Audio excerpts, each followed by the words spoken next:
Sometimes I'm gaining, then again I'm losing. Sometimes I'm rising, yes, sir. Then again I'm falling. Sometimes I'm gaining, then again I'm losing. Sometimes I'm rising, yes, sir. Then again I'm falling. Let Jesus work it out. Please, your Father would work it out. Oh, let God work it out. Please, your Father would work it out. Oh, let God work it out. Please, your Father would work it out. Oh, let God work it out. Oh, work it out. You work it out for Mother Lisa.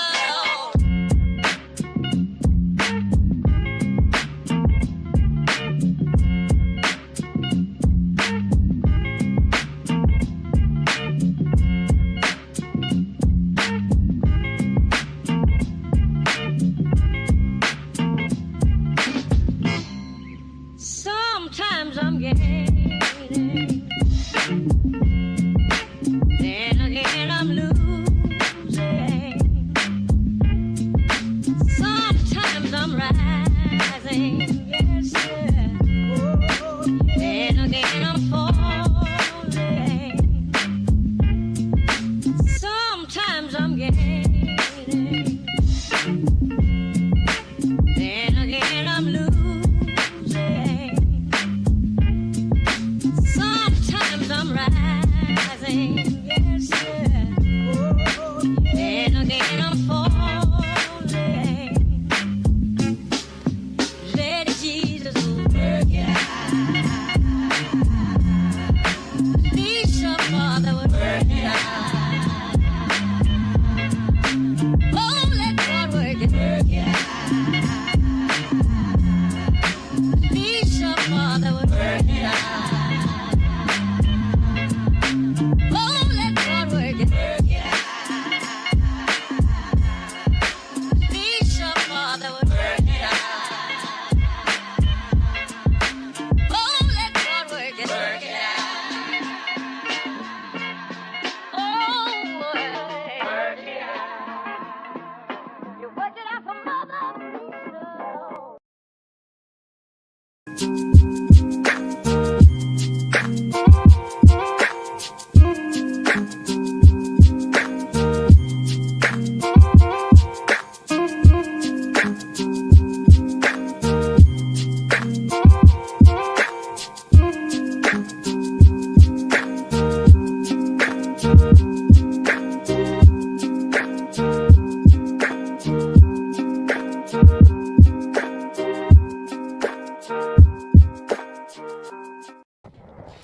All right, welcome back, ladies and gentlemen. This is Dr. David Patrick Carey with Church of the Eternal Logos, and today we're going to watch what happens when you truly do have a relativistic morality. And that has to do with a gentleman that I wasn't very familiar with, Dr. John Demartini. He was just on the Aubrey Marcus podcast, the friend of Joe Rogan, co-founder of On It supplements. And Aubrey Marcus is a big New Ager. We've kind of talked about him before. He was polyamorous with his longtime or previous wife or girlfriend. I'm not sure what the situation is now. But kind of a New Age guy. And he invited this, really a fellow New Ager. Dr. John Demartini was in the documentary The Secret, you know, the positive affirmation, positive thinking, law of attraction video that was propelled by Oprah. You know, so many middle-aged women got introduced to the law of attraction through the documentary The Secret. And this guy was in there. Again, I wasn't very familiar with him. I did kind of see his face before. Well, turns out Dr. John Demartini believes that there is total relativistic morality. So he has very much, and this is why he's in the same circles of the New Age, he's kind of a hermeticist. He's kind of a spiritual but not religious, Eckhart Tolle type energy, privileges unity over multiplicity, kind of Neoplatonic. And his whole worldview is about polarity. And basically what he does is he takes psychology and turns it into metaphysics. And in this video that we're going to be covering today, again, I'm not a huge Aubrey Marcus fan. And honestly, what the video shows is Aubrey Marcus is trying to get at the existence of an objective morality, but his own worldview and him appealing to all these different religions sort of undermines the credibility of the plausibility of a universal morality. But Dr. John Demartini talks about how raping babies isn't evil. Murder isn't evil. PDF stuff is not evil, and that it's all just based on your relative perspective. And that if you were more illuminated, if you were a little bit more enlightened, you would understand that the guy that has a proclivity for touching children, well, he's just another conscious entity looking at existence, and there has to be certain reasons that have been imprinted on him, but no behavior can actually be bad. And you're going to see him defend this worldview that we will give him credit. At least he's somewhat consistent in his relativism. So they try to push him into different spots. And, you know, you've seen myself, but Jay and Jim Bob and Andrew in debates with, you know, let's just say lower IQ, lower tier debaters that are relativist. When I debated Xena on the Whatever podcast, she was a determinist relativist. And when you push her on her, the fact that she's a relativist, it just goes over her head, right? She's there at a debate trying to make truth claims. And the same thing is kind of true with the whole worldview of John Demartini. He claims that evil doesn't exist, that, you know, trauma is really just a misperception of your worldview. And therefore, all moral claims are ultimately subjective, even his own claims about the subjectivity of morality, right? It's the same self-refuting worldview that if you claim that truth is relative, well, to claim that as a truth makes no sense because you just said it's relative. So throughout this conversation, John keeps claiming that he is not promoting oughts, what you ought to do. And yet that is the entire basis of his teaching. Like, this dude is a multi-millionaire guru, self-help teacher, and, you know, promotes, I forget how many, it's like he had 70 some courses that he's made, 40 books published. I read one article that was talking about his net worth, and it was at least $25 million. And what he does is get people that have some type of traumatic experience, if you will, and then help them reshape, re-see it in a new way. So I am going to go through this whole conversation. You guys are going to be blown away. I'm just going to give you a little tidbit of what it actually looks like. Some of you guys may have seen it going around the internet. So it's actually like almost 2 weeks old. This interview is from 13 days. So yeah, basically 2 weeks old. But I just caught clips of it like 3 or 4 days ago, and then some people were tagging me on X about, did you check out the John Demartini interview? Because of it correlates so much to what I've been talking about for the last 4 or 5 years on this YouTube channel, 6 years really. That these, what I've referred to him as is these monistic dualism, right? So this whole thing, his whole worldview is that there's only unity, there's only the universe, there's only the cosmos, there's collective consciousness. And therefore, the polarities of existence have to be harmonized. And from that perspective, this duality, that everything is dualistic, every experience is dualistic, it's the Hegelian dialectic, repackaged in basically modern psychological terms. It's the same structure. And that he wants to help people overcome their traumatic events by realizing that if your uncle diddled you when you're a little kid, that was actually probably a positive experience because you reacted to it in a certain way. And we're going to undermine this entire worldview, because what he conflates is the fact that you can take a negative experience and propel you into a new direction that you think is beneficial. That does not make the fact that someone diddled you not evil, right? And again, he's going to make the, I don't talk about oughts, I don't tell you what you ought to do. Well, then why do you have 75 courses telling people what they ought to do? And if trauma and all these negative, degenerate things that he says have no moral value, if that's the case, why are you trying to urge people to get over their trauma? There's essentially no value. Again, his whole worldview is that you can't lay value on anything objectively. So if that's the case,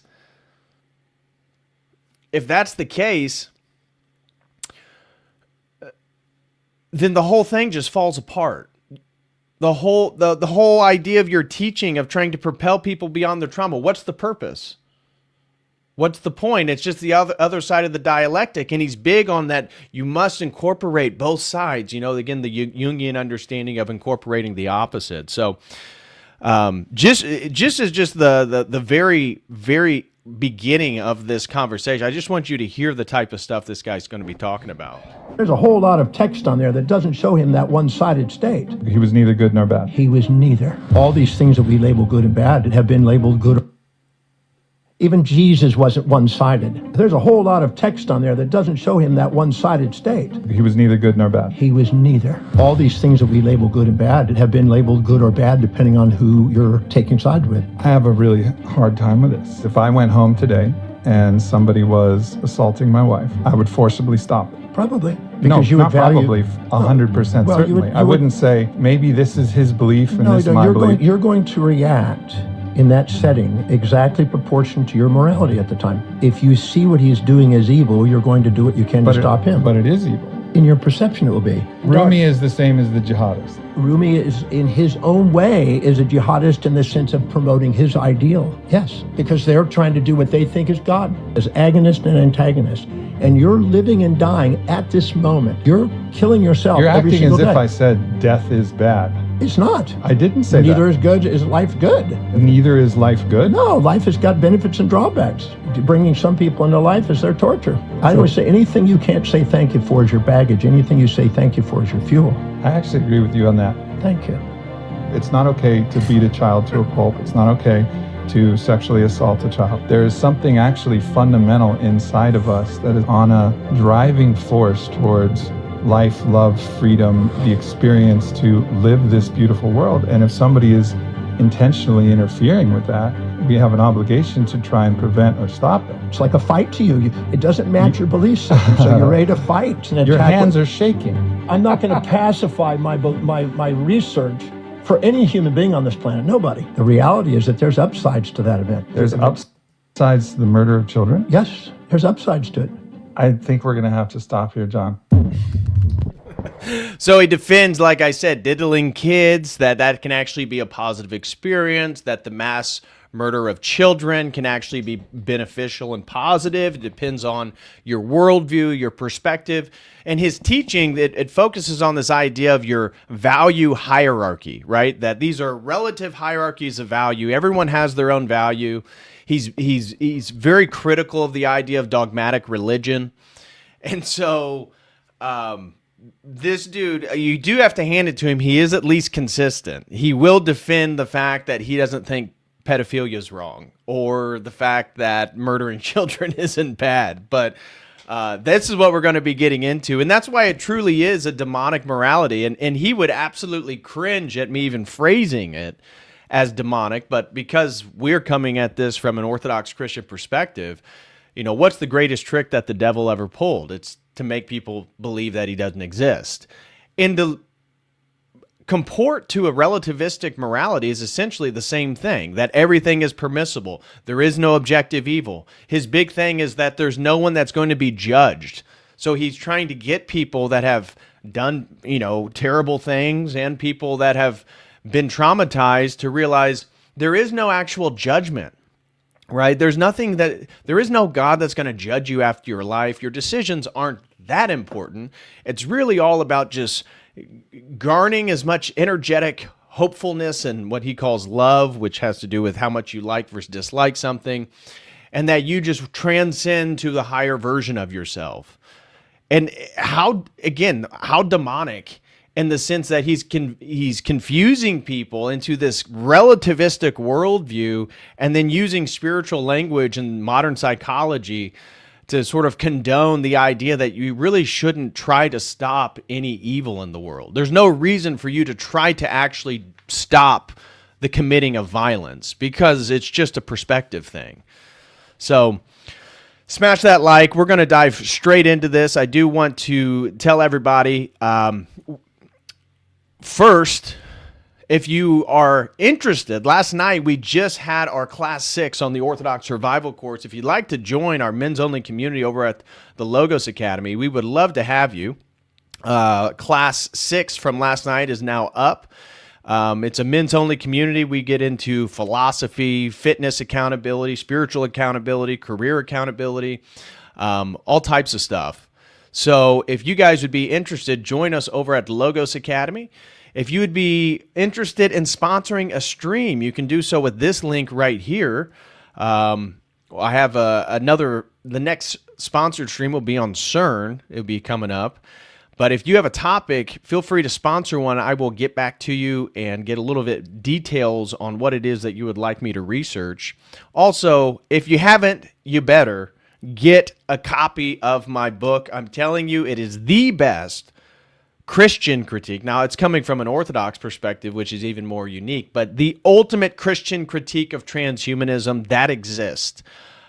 Do grab that if that's a topic you're interested in. You can get signed copies over at my website with the link I just posted, or you can go over to Amazon and get them a little bit cheaper. But if you do, please, I ask, leave me a 5-star review. I'd be greatly appreciative. And if you're interested in any peptides, check out leveluphealth.com. Use promo code CODAL. You'll get a discount. These are high-quality peptides. I myself am using BPC 157 for the last couple months, and I am a big fan. Also, if you're in the market for any Orthodox items, be them prayer ropes, incense, study Bibles, go check out orthodoxdepot.com and use promo code CODAL as well, and you'll get a discount on any purchases.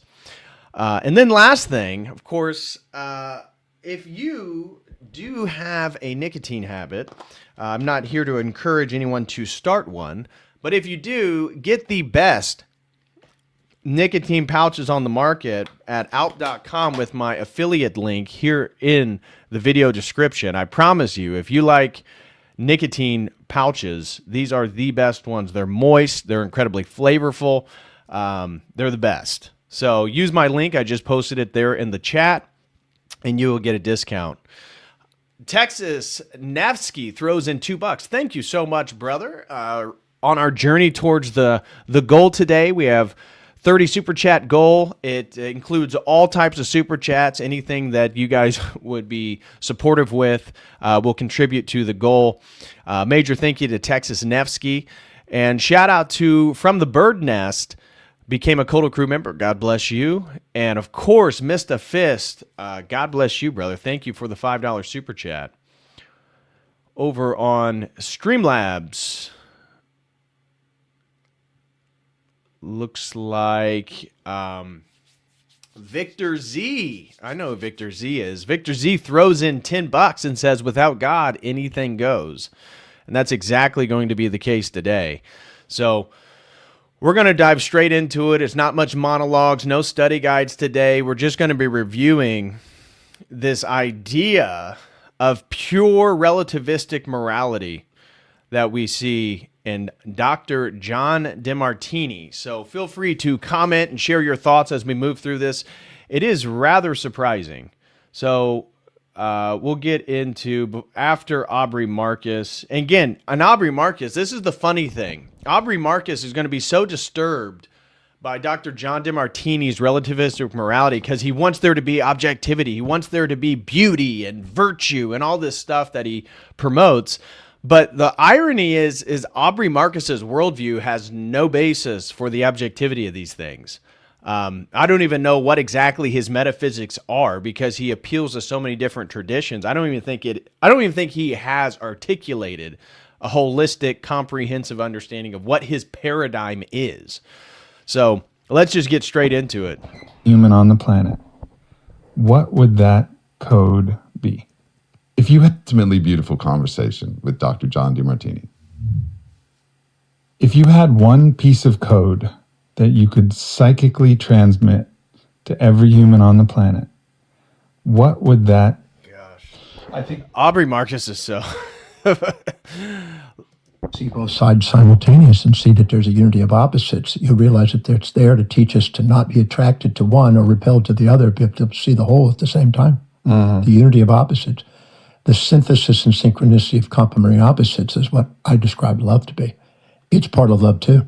There's the law of heuristic escalation shows that whatever we seek and we believe in, the equal and opposite is always there to balance it in the universe and in the world, to make sure we don't get proud about our perceptions and we get humbled by the other, to make sure that we keep ourselves authentic. Is this related to the Hermetic principle of rhythm, that there's going to be this kind of sine wave that... They're simultaneous. Yeah. They're simultaneous. I've taken probably 150,000 people through a simple question. Let's say somebody does a particular act that they perceive to be terrible, that they have been indoctrinated by some moral hypocrisy that that's a bad thing. And I go, okay, go to that moment. Let's look at where it is, when it is, what it is, who it was from. And at that moment, how did it serve you? And they go, well, it didn't. And I go, but how did it? Because you're assuming, if you're seeing only one side, that that's a projection of you're putting a box on that action. So when they go and they look and they discover it catalyzed a reflection, it catalyzed a humbleness, it catalyzed independency. And this is where you're going to hear this motif throughout the whole interview, is that any negative traumatic event can't be fully bad because maybe it made you do something different in a new way. So he uses one example of a family losing their son in a traumatic event.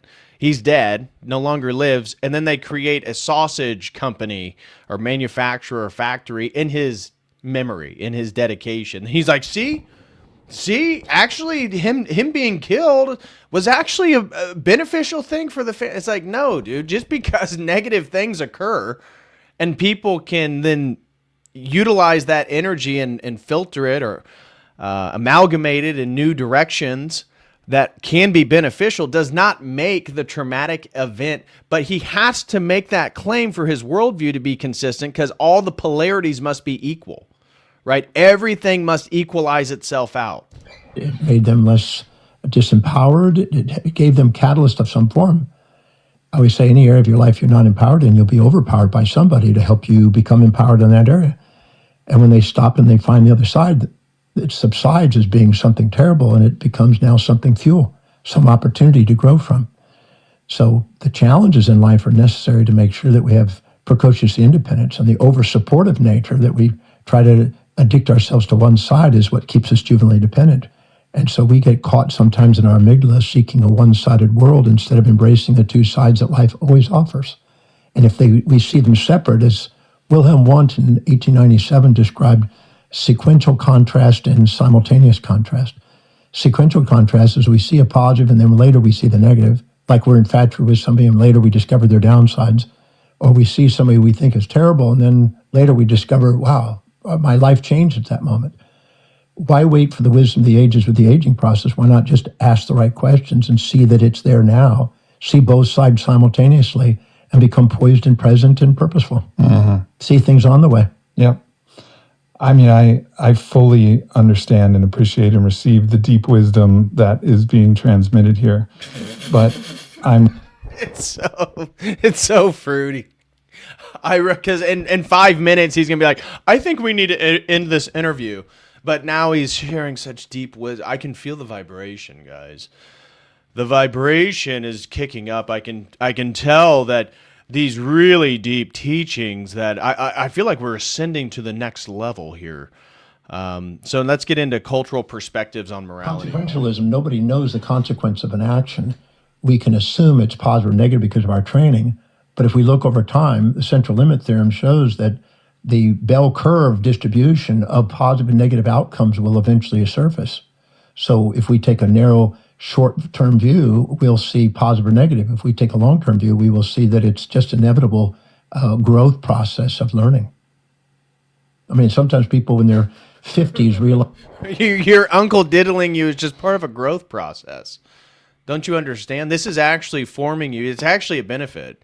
And you need to pay Dr. John Demartini thousands of dollars to tell you about it. As the things that they thought were terrible in their childhood, they now go, thank you. Why wait 30, 40, 50 years to do it? Why not look now and find it? Mm-hmm. How do you view this in light of the idea of moral relativism? Whereas if it's culturally appropriate, like we could say, like, well, there used to be slavery. Why not have slavery now? It's like whatever you think. There is, but internal slavery. But there is, and there's also some forced physical slavery still, unfortunately, in our world. But this feels like a violation of value itself, like actually perennial values. These evolving and changing values. Like we actually know in our body that certain things don't feel right. Certain things. Actually, we don't, Aubrey. He is himself, in the attempt to make a case for objective morality, is appealing to the subjective feeling.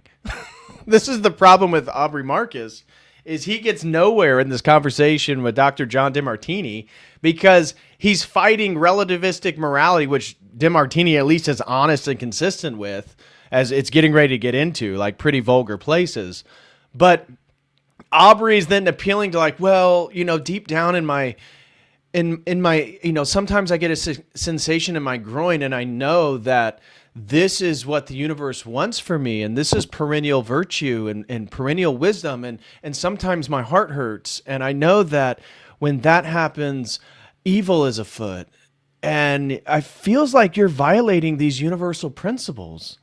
Things are wrong. And I feel that there's an imperative to stand when we see something that's wrong. Well, if we study it, I just wrote a textbook on morality this last year again, and the evolution of morality is an evolution of the brain. The brain's amygdala has, the amygdala, which is a subcortical nuclei, assigns valency to events that are stimuli that are evoked from the outside world. And we label it either prey or predator, good or bad, attraction, repulsion, impulse, instinct. And we label those things, and they're not, but our perceptions. And then we go. So Darwinian theory somehow explains morality, right? Even though Darwinian theory is all about survival of the fittest, but Darwinian theory, prey and predator, and that interrelationship somehow gives us the concept of right and wrong. But he's going to make the point that, of course, it evolves. There is no objective right or wrong. Through we think, okay, that's a terrific thing. A guy meets a girl and he thinks, oh my God, that's amazing. And then over the next few weeks or months, he discovers what? That she's got things he didn't see. He was blind by that infatuation initially. And so the amygdala fooled him because it needs to accelerate its misperceptions and false positives in order to capture the prey. Or it fools him into an escaping a predator. But then what happens is the person that you infatuate with, eventually you discover some of the downsides and find out, now I know both sides of the person and I start to love this person. I was infatuated, confusing that with love, and now I'm discovering love for what it really is. And the same thing, that same person can now, because they didn't match the fantasy, you can then be angry at them, and now they're part of your nightmare. And then you eventually discover there's some benefits in the side you don't like about the person. Eventually you realize that those two sides were your incomplete awarenesses, and that there's a beautiful bouquet of opportunities sitting in both sides, the unity of opposites. So morality starts out with the amygdala. So love is a tricking of the amygdala on your perception for an evolutionary drive of a predator to capture its prey. And love then is also the addition of all the things you like versus the things you dislike out of a person. And if they culminate in more likes than dislikes, then you love them, according to John Demartini. And eventually through the cingulate cortex, it goes up in the medial prefrontal cortex where it sees things objectively and it sees it neutrally and doesn't see it. And so in absolute morality, which is the most primitive form of morality, it eventually goes into what is called a relativism and a situational ethics, which is more objective. And what that does is allows us to stop and not just immediately. You hear that? Relativistic morality and situational ethics is more objective. That's circular reasoning. That's self-contradicting. How can relative morality be more objective? That makes zero sense. React, but see things as they are, which has both sides. Because we, with our incomplete awareness, label things only to find out that that label was our incompleteness. And Michael Montaigne traveled all over the world trying to find a universal and morally ascended value system, only to discover that in time and space, none of them ever were ascended. So life and death and all these things that we label good and bad throughout history have been there and have been labeled good or bad depending on who you're taking sides with. A jihad who is believing very strongly in eliminating anything that's not his belief is doing what he thinks is good in Afghanistan, where somebody in a Western world would think he's doing something evil. And Epictetus says that any human being will not do anything unless they believe there's more advantage and disadvantage in their value system at that time. And so they're going to do what they think is good, and somebody else may think it's bad. But that means that which is true? To the jihadist, his belief is his belief, and the other person's got a different belief. I'm trying to take a perspective that how do we find both sides in these things? How do we? So a jihadi that wants to blow up people he's a suicide bomber. He believes in all these Islamic doctrines of the 72 virgins. Well, him blowing himself up is equal to the trauma that the people whose loved ones pass away from it are also experiencing. And so what he's trying to do is create some framework in which the polarities balance each other out, right? We have to see that there is no universal wrong here. You can't condemn the jihadist because there is no objective morality. Because if not, we take a side, and the more we take a side, the more we create an opposite. The side meaning I'm right and you're wrong, you need to stop this is dangerous. Eventually, the more we try to do that, the more we create the very thing we're trying to eliminate. So anything we try to avoid, we create running into and keep doing it again. So I'm more of a asking a question, what are the downsides to what they think is up to help them, like a dialectic instead of a debate, a dialectic. What's the downside to the person who's a jihadist so they can become aware and listen to the person that sees the downside, and what is the upside to the person that sees it as evil, so they can both learn how to love and appreciate each other and communicate and have a way of communicating their differences together. So Kristen just sent me a super chat over on Streamlabs and said that the YouTube chat is broken, guys. That explains why I can't even comment in my own chat right now. I'm not able to interact with you guys directly just through the camera here. She says YouTube chat is broken and it's site-wide. Most people can't comment, and I tried to send a YouTube super chat. They're not working either. Only emojis go through, but I saw that you got 2 already, so it's working for some people. Yeah, so if you guys... Oh, and Darth Grumpy Dad says it's been for hours. Okay. Yeah, I can't actually engage. I'm surprised that some of the links went through. So if you're not able to send a super chat through on YouTube, use Dono Chat or Streamlabs, and we'll include those for our goal for 30 today. Get a script generator. All right, so now it's getting ready to start getting more interesting. I know it's kind of been a little dry up to this point, but once they start posing these moral situations, Aubrey Marcus does, you're going to see things to get a little bit more heated. I have a really hard time with this. honestly, because if I went home today and somebody was assaulting my wife, I'm just driving home, had a nice podcast, we worked out some differences in our opinion and our ontology of morality and value, etc., and had a good time, and someone was in there assaulting my wife, I would forcibly stop it. Probably. No, Because not probably, 100% well, certainly. I wouldn't say, maybe this is his belief and this is my belief. You're going to react in that setting exactly proportioned to your morality at the time. If you see what he's doing as evil, you're going to do what you can to stop him. But it is evil. In your perception, it will be. But so you don't believe that there is actual evil? No, I don't. I don't believe there's actual evil. I think what we have is we've personified that and give names to it and call it good or evil or God or devil and things like that. But these are anthropomorphisms. The reality is that there's an event there. I'm not negating that the person is doing something that challenges you. He may be taking your wife's life or trying to. If you value your wife, you'll try to save her life. That's perfectly understandable. And that would be good in your perspective. If you valued him and somebody was supporting him and he thought that she had done something that challenged him, they may see it completely different. I'm not one to take a side on that. I'm the one to say, I'm going to look at what I'm going to do in that moment. And in that moment, I might find out that I would be favorable on your wife's side for sure. Probably so. And I would probably do what I can to stop. But then you're going to be in situational ethics again. You're now going to go, okay, I may have saved her life, but I've just killed somebody. So I'm now I'm doing a situational moral system there. If I murdered a person out of self-defense, that's considered good in some countries. In other places, you've just killed somebody. Over here, you just saved somebody's life. You're a hero and a villain at the same moment. So you have to decide which one is your belief. If you have a belief that one's good by saving her and this one's bad. But that presupposes the fact that if you killed someone who is trying to murder your wife and she is innocent, the fact that you killed the man who is being violent is somehow now equal to his act to kill innocents, which makes, again, it totally does away with intentionality. Because the whole point is that the man who's trying to violate the wife, or the innocent woman in this case, is obviously in a different category than the husband who comes home and rescues his wife from violence. Like, obviously.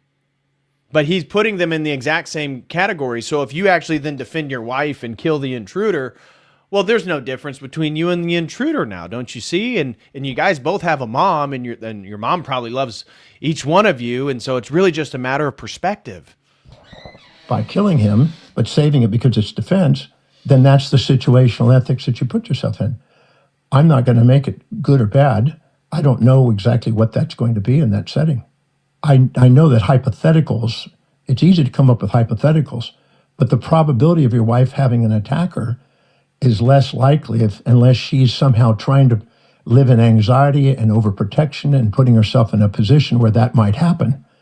I would rather her, not be in a position where that happens. Rather do what I can to keep that from happening. So there was a person who was on a train, Christopher Catan. There was an attacker with a knife, and he was going around looking to stab as many people as he could with the knife. Christopher Catan I believe that's the correct name there. He acted in a way that actually saved many lives from this kind of deranged knife-wielding attacker on the train. Yeah. So was he not... Did he live, or did he... He survived. He survived, but he saved a lot of lives? Yeah. Okay. Yeah, he survived. So in that instance, would you say that actually, based on your worldview, that he should have just let the guy continue There's no imperatives here. He's going to react. See, to try to live... Now, keep this in mind. So he says there's no shoulds, there's no imperatives, meaning there's no oughts, right? He's not in the business of telling you what you ought to do. Keep that in mind as we go through this interview, because by the end of it, he's going to tell you what you ought to do. Live by a should is usually futile. The injected values of outer authorities are not something you can control. What you can control is your perception. If you're in a situation and you perceive something as really, really, really terrible at the time, you're going to react with an amygdala response and try to, if it's attacking you, you'll try to defend yourself with a fight or flight or freeze response. If you think it's something that's going to save somebody else's life, and you think that's good, you're going to react that way. Your values at that moment are going to make you react according to what it is. The hypothetical about how and what you should do, it may not have anything to do with what they're going to do at that moment, because the injected values, how we ought to be, and the actual values of how we function are not always the same.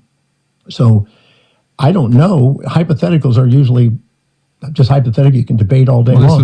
This was a real situation. But if it's a real case, what he did in that setting, based on his perceptions at that moment and what his values were, he responded. That's all we can do. Some people would watch that and avoid and run and hide. Others will go and attack. If they thought that they could achieve something that was meaningful in their value system, they'll possibly attack the attacker. Another person would hide and scream and hide and try to protect themselves. Which one is good? You tell me.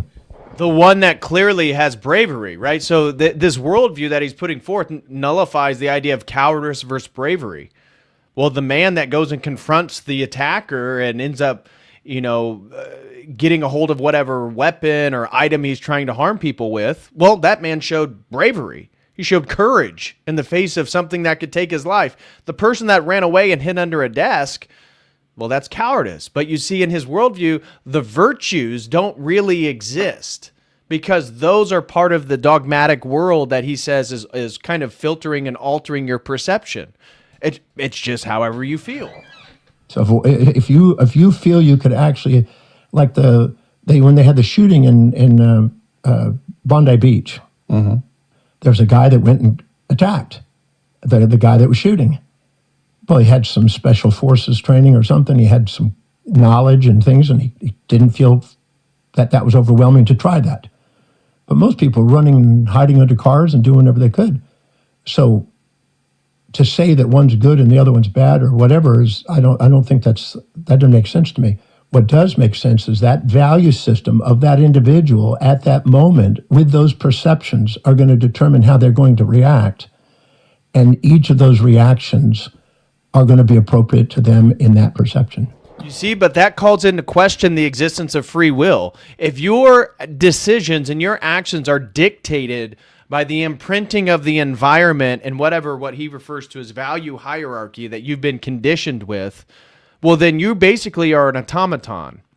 And all he needs to do to manipulate people or steer them towards true transcendence is just like we've talked about in the last stream regarding the Illuminati or the values of the Enlightenment, is that they have to re-educate man, right? This is one of the central tenets to get the religion out of man. They wanted public education. Weishaupt, that was one of the things about the Illuminati is they wanted to infiltrate education and make education the way in which, in public education, that's why they prevented homeschooling, private education in the home. They wanted it to be public so that they can steer people and mold them into whatever human being that they're trying to form. And that's exactly similar to John Demartini's worldview. He is very much an Enlightenment man. The only difference is he's using psychological language. And you're going to hear the anima mundi, and he's going to refer back to Jungian terms. And all of this stuff is just a repackaging of the relativistic undergirding of the Enlightenment value structure, represented in psychological terms, and then topped off with the idea of spirituality and elevated consciousness and being able to attract everything that you want in your life through the law of attraction, right? He believes the reason why you have to attain this neutral mental state is because that gives you a sort of neutral alchemical place in which you can then begin to change vibration and attract things to you in the world. That's what he's selling people. And, this whole idea that everybody's conditioned then prevents actual individuals being autonomous, free-willed individuals making choices in the world. He says it's all conditioned. I can't make that one wrong for coward and running under the car. I can't make that just good because he went to do it, because he could have killed himself and been a foolish actor. We don't know what those consequences are. All I know is that the person did. He went out of his way and he thought he could attack the guy, and he did. And essentially, this is a rejection of God's uncreated energies, because he has this whole energetic system he's going to describe. But for us, the only ontologically real thing are the energies of God.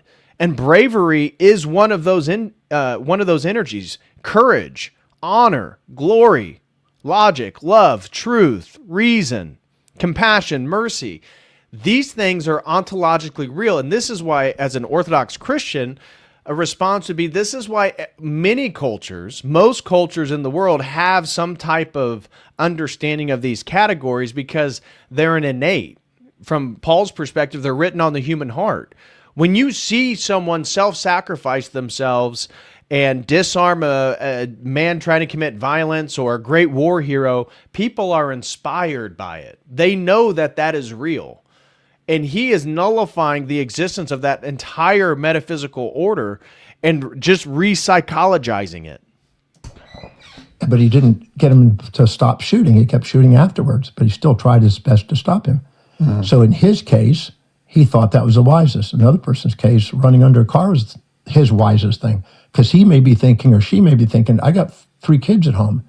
If I go over there and I do that and I get killed, my kids are going to be left without food and clothing and shelter. So they're going to have to sit down and make a situational ethics at that moment. Do I go and I save my kids and have a higher... But you see, he already just contradicted himself.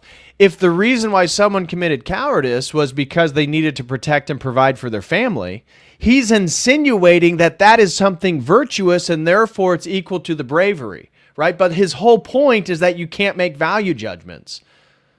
So what he's doing, he's making an apologetic argument for someone going and hiding. Fair enough. They have children. They don't want to be the one. Maybe they're not familiar with firearms, whatever. Okay, fine. This is the ethical situation that we're in. However, him by then advocating, well, the reason they did that is so that they could be there for their children and be a provider and a protect. Well, those are all virtues again. You see, you use the thing that you've tried to undercut to valorize the thing that we're creating a distinction with. I value my kids and save my life for the sake of my family. My wife just died. I have nothing to lose. I'm going to go ahead and attack that guy. I don't know until I go and look at all the different parameters, the situation, to put that together, to put some sort of assessment on that. And I'm not going to make them as good or bad. I'm just going to say the human beings are going to respond based on their values at that moment to that situation, based on what their experiences is. I want to talk sometimes to say, fuck, Dr. Sylvan. Oh, because child abuse is always bad. Ethics, any universal values where like child abuse is always bad. Don't know, because what is child abuse? That's the thing. We would call child abuse here in America Having sex with a 5-year-old. Well, I've seen brothers and sisters have incest in a... So wait, hold on. He's justifying 5-year-old sex and incest? bathtub and having sex with each other and playing with Talking each about other. an adult having sex with a 5-year-old. Well, that's not my preference. That's not something that I have experienced in my life, but I don't know what's going on. After working with about 1,300 cases of pedophilia that I've gotten to work with, both sides of the equation, I find out that many times the people that are the pedophiles were either slammed and punished for masturbation or punished in a very young dealing with sexuality, and that little boy or little girl that's in that age is still inside that adult, and that little boy is now being attracted to the little girl at the same age. I'll give you a real case. I worked with a gentleman who was from Japan who... Hold on, before he gets into the case, so let's just break down what he said. So pedophilia has to do with, according to John Demartini and his work with various pedophiles, is that their parents condemned them for masturbating at a young age. So again, putting sort of moral culpability on the parents, that somehow we just live in a sexually repressed society. Are you hearing the Freudian language come through? Again, the psychologizing.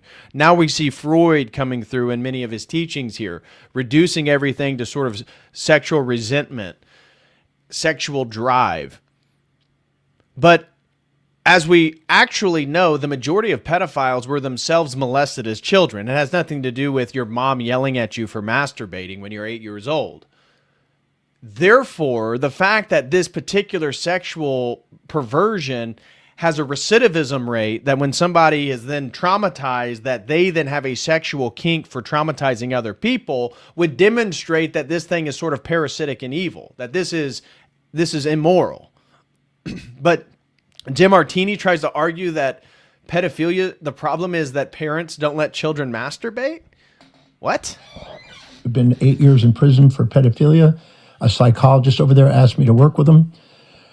They were in the room with him. And his mother caught him masturbating when he was 8.5 years old. She beat him nearly to a pulp. But that's okay, because that was just her value system, right? Well, she had a husband that had a high sex drive and was looking at porn. And when she saw her son begin to do that, she lost it. The anger she had to her husband got taken out on the child, and the husband was more assertive and more powerful, so she couldn't take out her anger on him, so she took it out on the child. So that's okay? I'm not making it, I'm just trying to give It's not okay. It's just fundamentally it's not okay to beat a child to a pulp. It's not okay to sexually assault a child. It's not okay to murder people wantonly. There is something actually fundamental inside of us that is actually on a driving force towards life, love, freedom, the experience to live this beautiful world. And if somebody is intentionally interfering with that, we have an obligation, we have an obligation to try and prevent or stop it. Well, all I know is... And this is where, yeah, we would agree with Aubrey Marcus, but again, his worldview, the problem that Aubrey Marcus is in, is his worldview doesn't allow for the existence of objective morality in many of these principles. It's a mixed match of all these different worldviews and doctrines and theological and spiritual principles that he's put together, perennial relativistic epistemology, and now he's arguing for there has to be an objective morality. Of course there has to be an objective morality. Relativistic epistemology or relativistic morality or ethics is self-refuting. But he doesn't himself have a worldview to actually stand on and make a case against John Demartini. The gentleman grew up, to continue my point that I'm making, at 8.5 years old, all the girls that he targeted for pedophilia were at 8.5, even though he went up to 33 years old. Now, some of the girls were meeting him in a dressing room at a mall and having multiple sex with him. These are 8.5-year-old girls having sex multiple times with him. So I'm not interested in the morality here. I'm interested in why do people do what they do? What is it that drives these behaviors? Because if you just make it black and white and you don't look deeper, you assume that that's bad and good, and you never get to understand why that's happening. No, I don't assume it. I actually know it. I actually know it in my body. Like I think this is actually a common sense sacred axiom. If you see somebody abusing somebody innocently, that's wrong. Well, that's a perspective. That's not a perspective. That's not for that to be a perspective. Then why do we even have laws? Why do we feel? Why does like you could take all kinds of different individuals and you could expose them to this image and they'd be like horrified by this.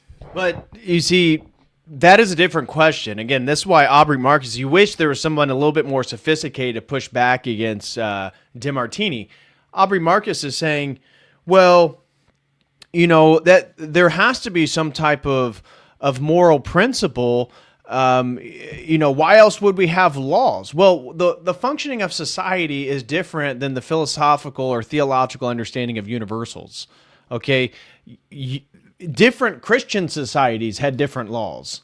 So laws are culturally related. Now they're informed obviously by the zeitgeist, the larger cultural canopy of every place. But Aubrey Marcus here, again, he's in such a difficult position because he himself has a relativistic worldview. And laws, I mean, that's not a real great argument against Demartini because he can just say, well, yeah, look at laws. Laws are a perfect example of the relativism of culture to culture. That does not help your case there, Marcus. Right, because it lives anthro-ontologically. It lives in our body. We actually have value built in. Let me add something here. I've had the opportunity to work with thousands of people that have been through these traumas and these terrible things. And as long as you have that idea that it's all bad or it's all good and it's black and white, they're trapped the rest of their life. Because now they're a victim of that. I'm at teaching people how to be a master of their destiny, not stay victims of history.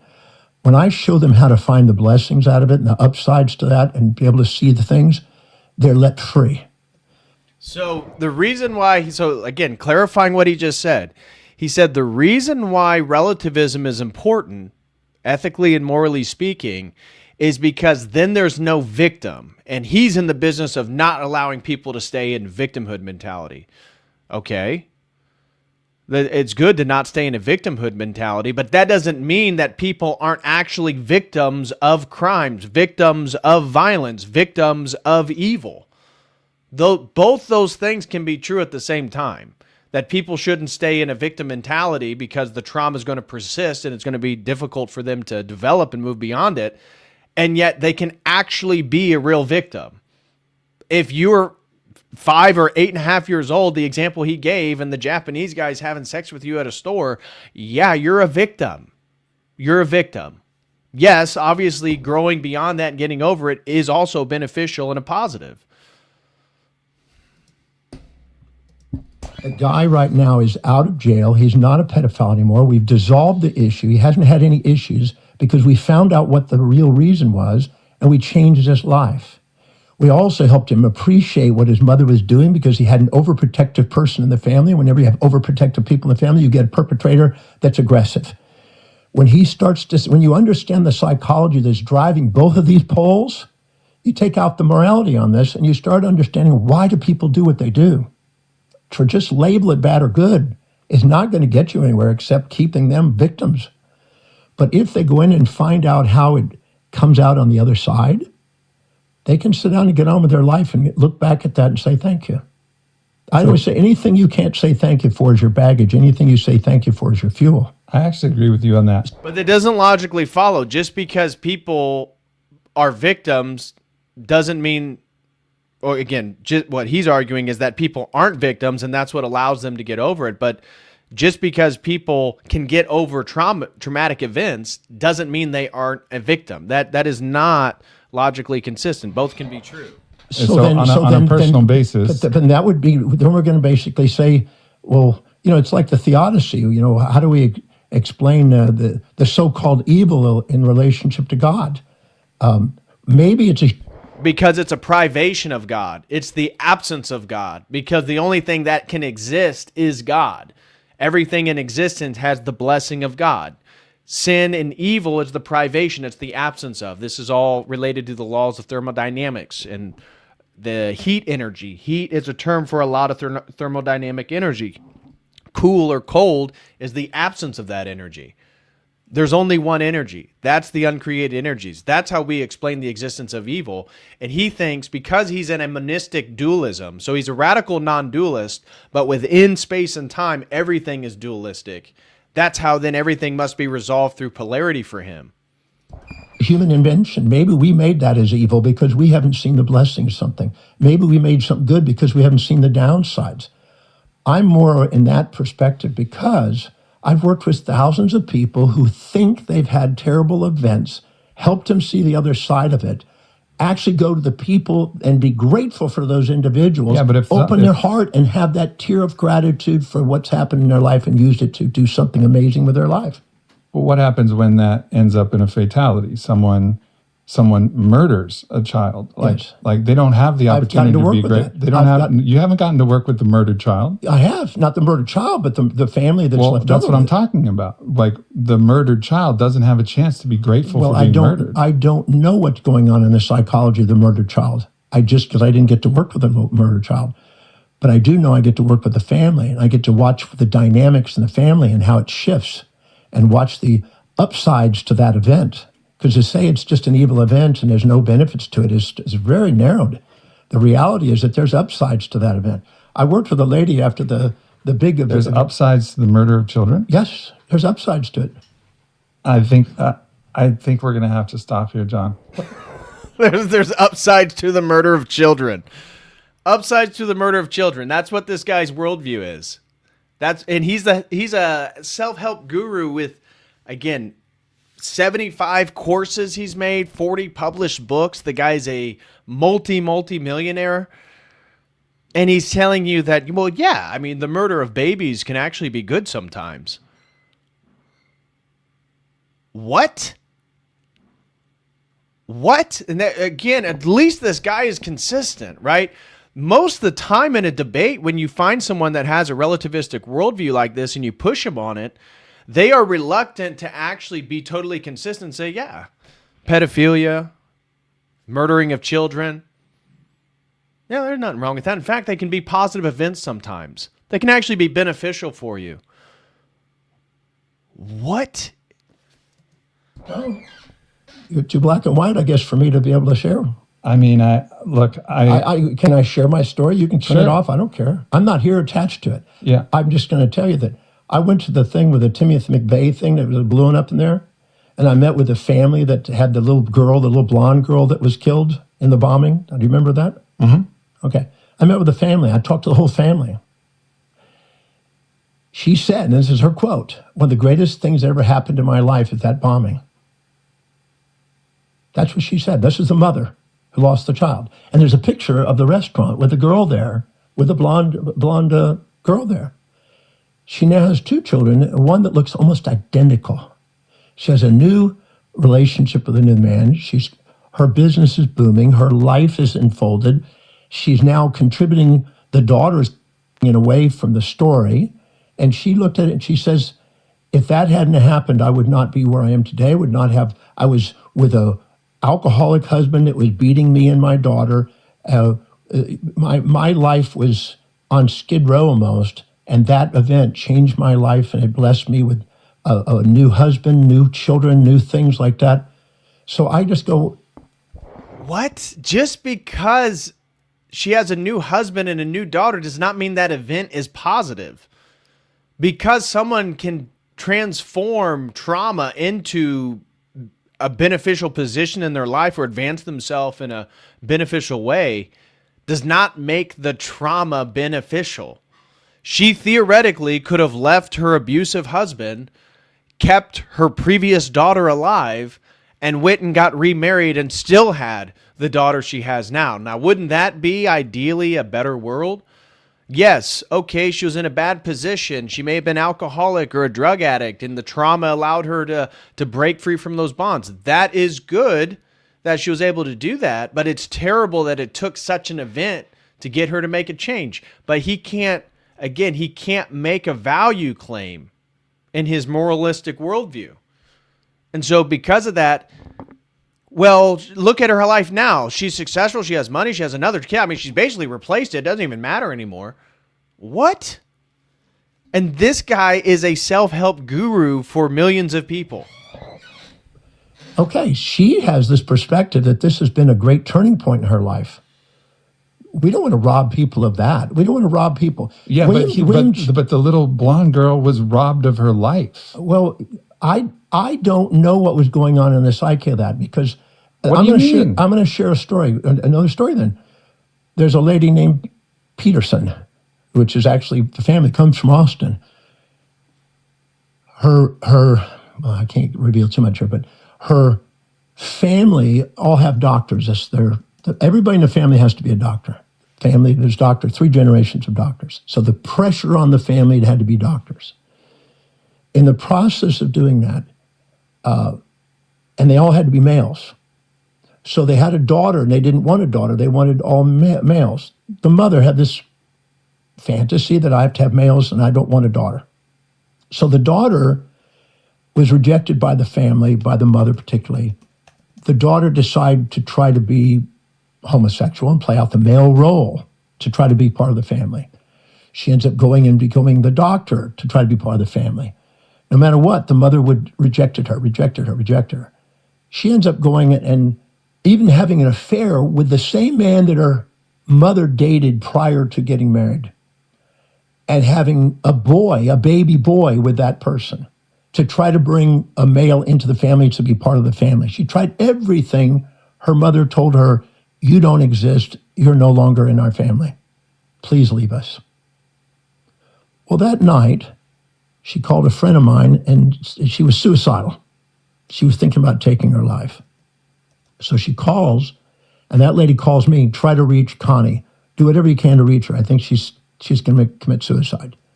No matter what I did, no answer, no answer, no answer, no answer. The following morning, she's in Killeen, Texas, I believe.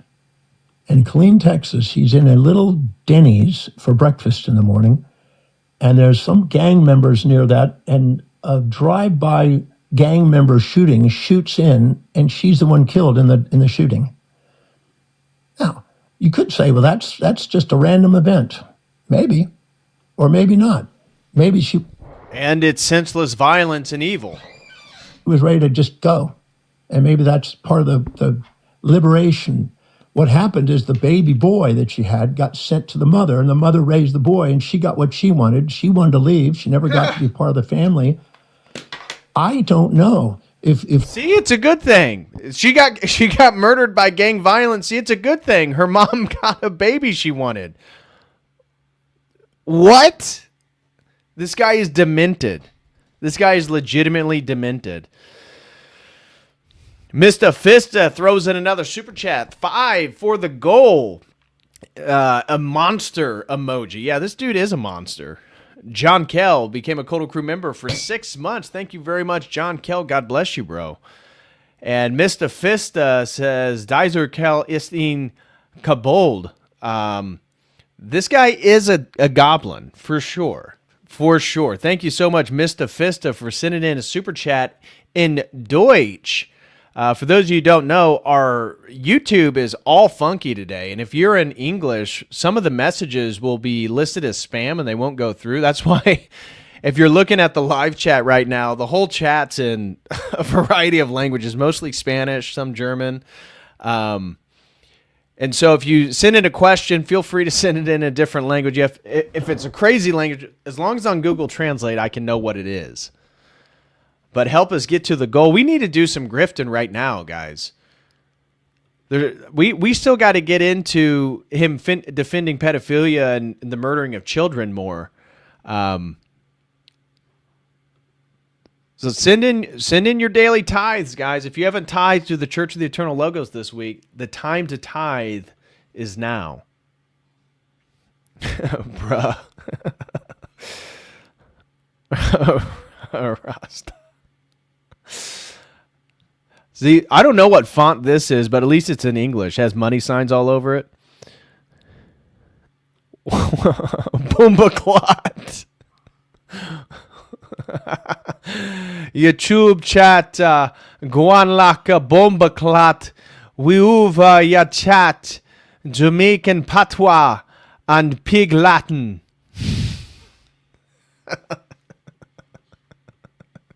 Thank you so much, Kristen. Appreciate you, sister.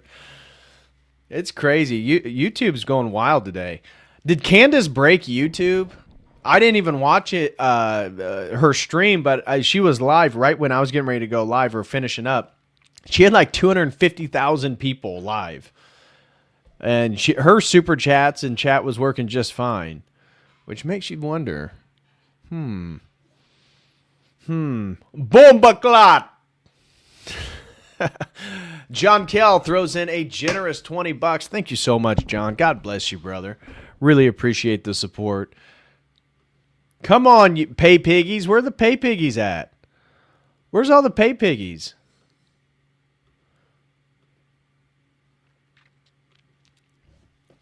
Where's the pay piggies at? The goal today is for any contribution, guys. So everything from 99 cents up to $1,000 if you wish. Don't do that on YouTube, though. They take 30%. There we go. Haley's in the chat, throws in 10. Thank you so much, Haley. God bless you. There's a pay piggy. There's a pay piggy. Can I get some oinks in the chat? Can we get some oinks in the chat for the pay piggies? All right. Let's move forward here. Oinks in the chat for the pay piggies. Don't make me play Jay Dyer's pay piggy for you guys. if we want to play God and act like we know what's right and wrong, well, that's pretty That's anthropomorphic and very human. We're not playing God. We are participating in God. And if it's God, where is God not? It's in everything. It's in everything. That's what Einstein was trying to say. And even Moshe Maimonides of the Jewish tradition had the idea that we go through and we lock things into the black and white, and there may not be that. We may not see the purpose of why things are happening originally. And if we stop and narrow it down because of our own experiences and our own local belief system. If there's a bigger pattern and intentionality to events, Dr. John Demartini, then that would insinuate that certain events are better or worse in regards to reaching that ultimate goal. You see how his worldview just self-contradicts over and over and over again. So now he's saying, well, we don't know that the unfolding of what we perceive as negative, evil, or traumatic events is actually positive. Well, the problem is, within that worldview, you just claim that there's an ultimate pattern. And if there's an ultimate pattern, then each event can be deliberated and judged whether it's beneficial towards reaching that goal. And just because negative things happen and stifle an ultimate pattern, maybe God's ultimate meaning of history, just because things can grow and move back towards that direction, doesn't mean that these traumatic events are evil, negative, and stifling that progression. We just narrowed it. I mean, divinity is not local to a particular culture or a particular time and a particular space. It's omnipresent, and it includes everything. And to try to say it's not inclusive here because it doesn't match our belief is very, very narrow-minded for a human being to do. It's wiser to go and open our hearts to see a bigger picture and find the order in things. And Heraclitus, who influenced massive numbers of philosophers and thinkers and religious people, Christianity, Judaism, and Muslims, the three big ones, his idea was there was a hidden order and an apparent reason, and even Philo, who was studying Christianity. Oh, so he's appealing to Platonism. If that's the case, there's ideal forms. What Middle Platonist? He's getting ready to get it. He brings up Heraclitus and Platonic philosophy. Well, Heraclitus still believed in the differentiation of good and evil, or ethics and morality. So did Plato. So did the Middle Platonists. He's going to talk about Philo of Judea. Yeah, Philo was a Middle Platonist. He believed in forms. What are you talking about? You're appealing to people to make an argument of a worldview that you yourself don't even have. And called Jesus the Logos, take from Heraclitus. And Heraclitus said that inside the apparent chaos, there's a hidden order. We choose not to see it. Our job is to discover it.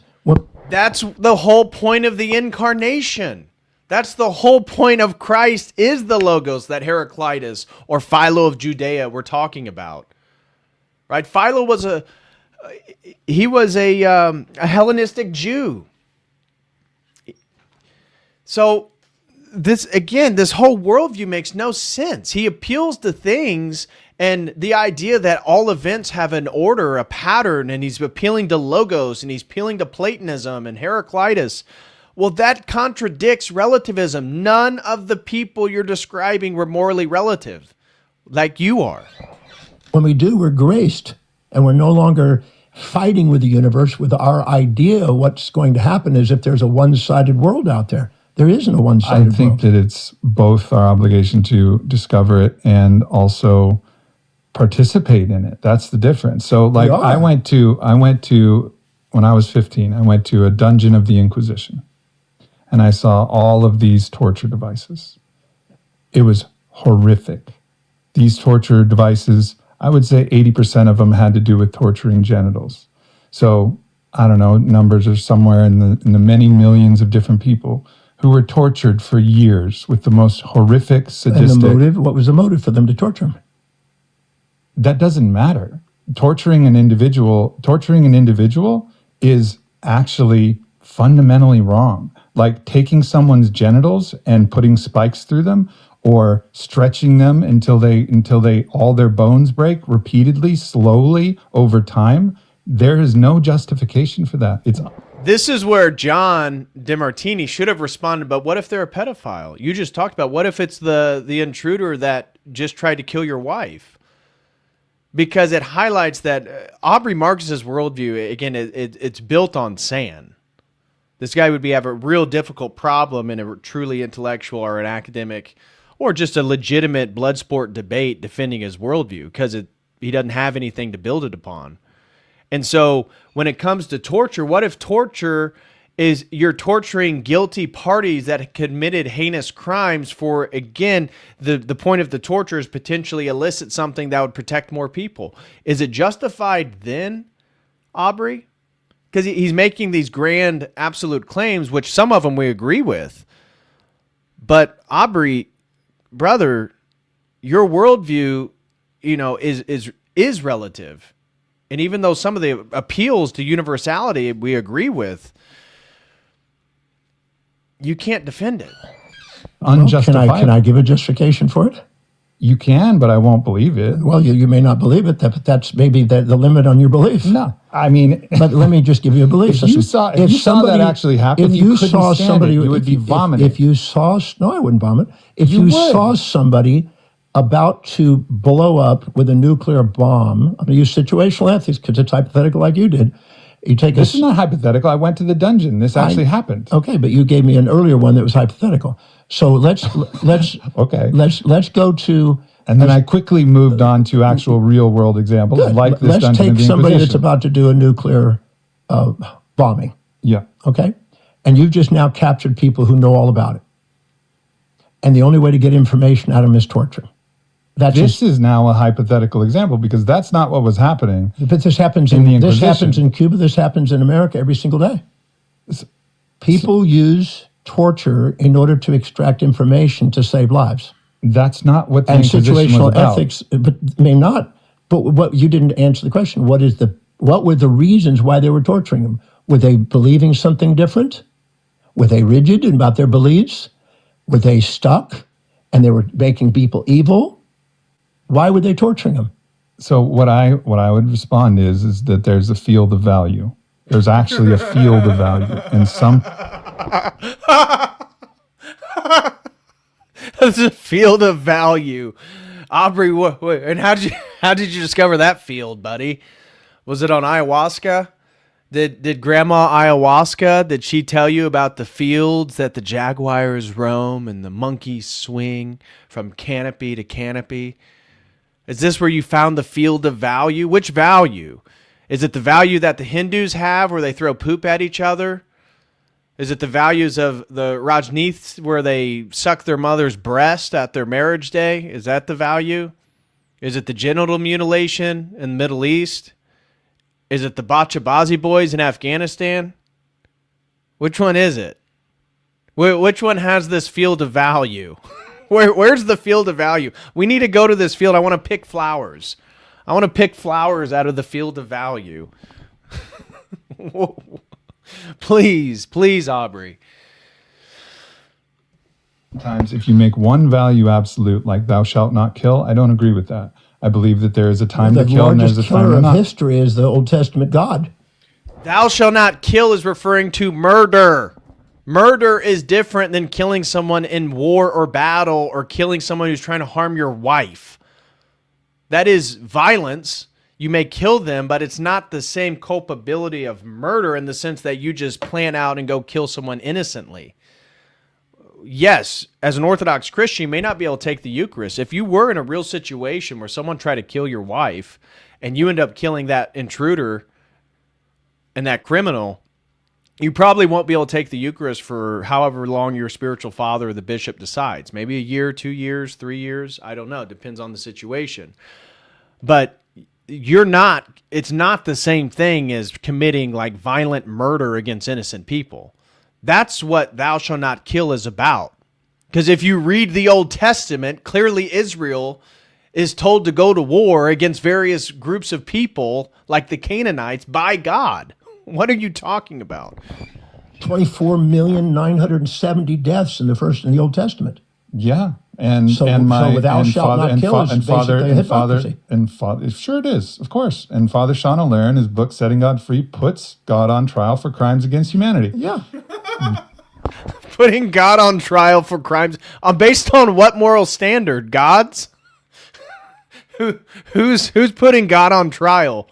Based on what standard? Based on what standard of justice? Based on what standard of truth and morality? God's? That, and then ultimately comes to the conclusion that that was a projection of our own idea. So I'm not trying to... All these are projections of human limitations. That's where we have a fundamental disagreement. That I believe that there is fundamental value and there is fundamental right and wrong. You have two different views. You got the relativist and absolutist. The absolutist really narrows their mind and says that's good and that's bad and that's it. And don't bug me. Don't try to change my opinion. The relativist says, but what about this situation? And what about this situation? No, there's a middle path, though. There's a middle path. The middle path is a relativist. No, it's not. Yes. No, it's not. It's that there is situation does play a part. Aristotle's golden mean and the golden virtue was the middle path. The Buddhist middle path. Equanimity was the middle path of Christianity. That is the middle path. It's the synthesis of opposites. And the synthesis of opposites, life and death, build and destroy. Your body right now has mitosis and apoptosis. Mm-hmm. It has oxidation and reduction. It has dehydrogenase, hydrogenase. It has pairs of opposites. It has agonist and antagonist. And you're living and dying at this moment. Every single day you're living and dying. Part of you is dying right this minute. You're killing yourself with pre-programmed genetic codes to make sure you die, and your cells are dying and remodeling and re-establishing with neuroplasticity, bioplasticity, myoplasticity. You're killing yourself every single day. You're acting as if I said death is bad. It's not. I didn't say that. Neither is good. Is life good? Neither is life good? No, life has got benefits and drawbacks. You're bringing some people into life.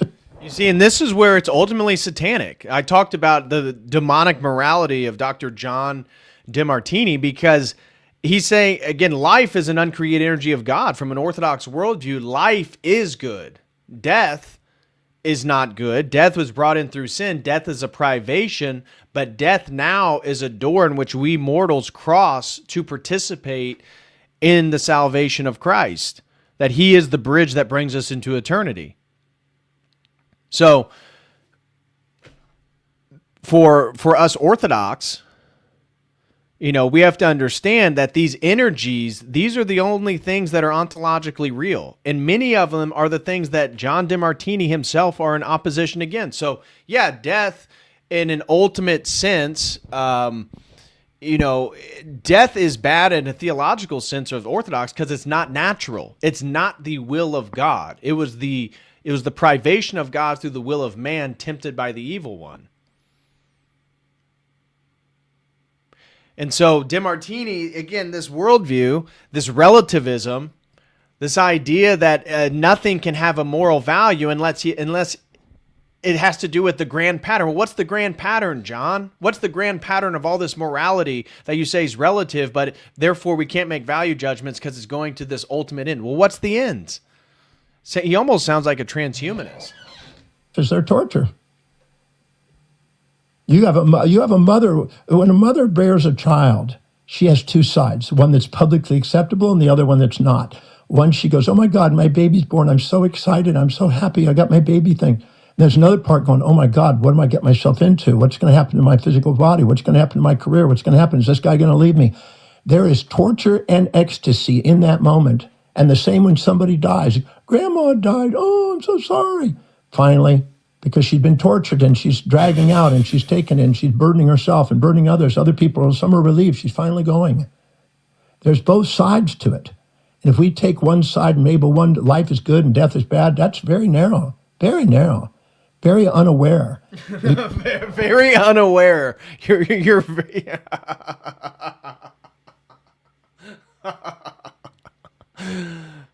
A man that has a relativistic worldview says we are very unaware. Earlier, we're primitive because we believe in an absolute universal morality. So we're primitive, we're unevolved, and we're very unaware. Very, very unaware. Because don't you know that when a woman has birth, the celebration that life exists, that a new person exists, that the opportunity, even in his worldview, now consciousness can have new experiences in a new form.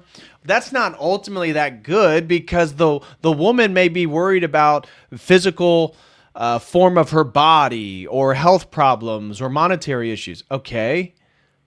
How does those things existing, even if she's worrying about them, fair enough, how does that nullify that birth is actually better than not birth, than abortion?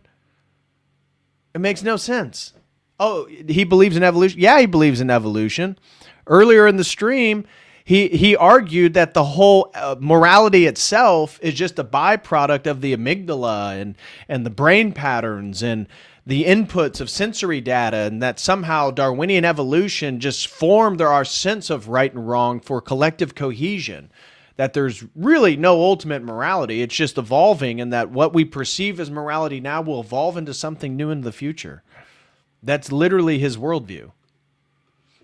Your body has got build and destroy. In society, build and destroy. I didn't say death is bad. I just said life in general is good. If there was somebody about to push a button that would detonate all the nuclear bombs in the whole world, and the Earth was going to cease to have life.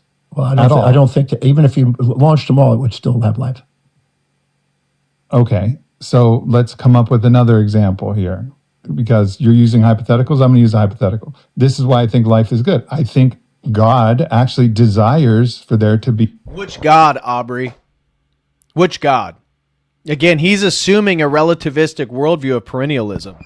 An ever-deepening complexity of life. Do you know life. God's thoughts?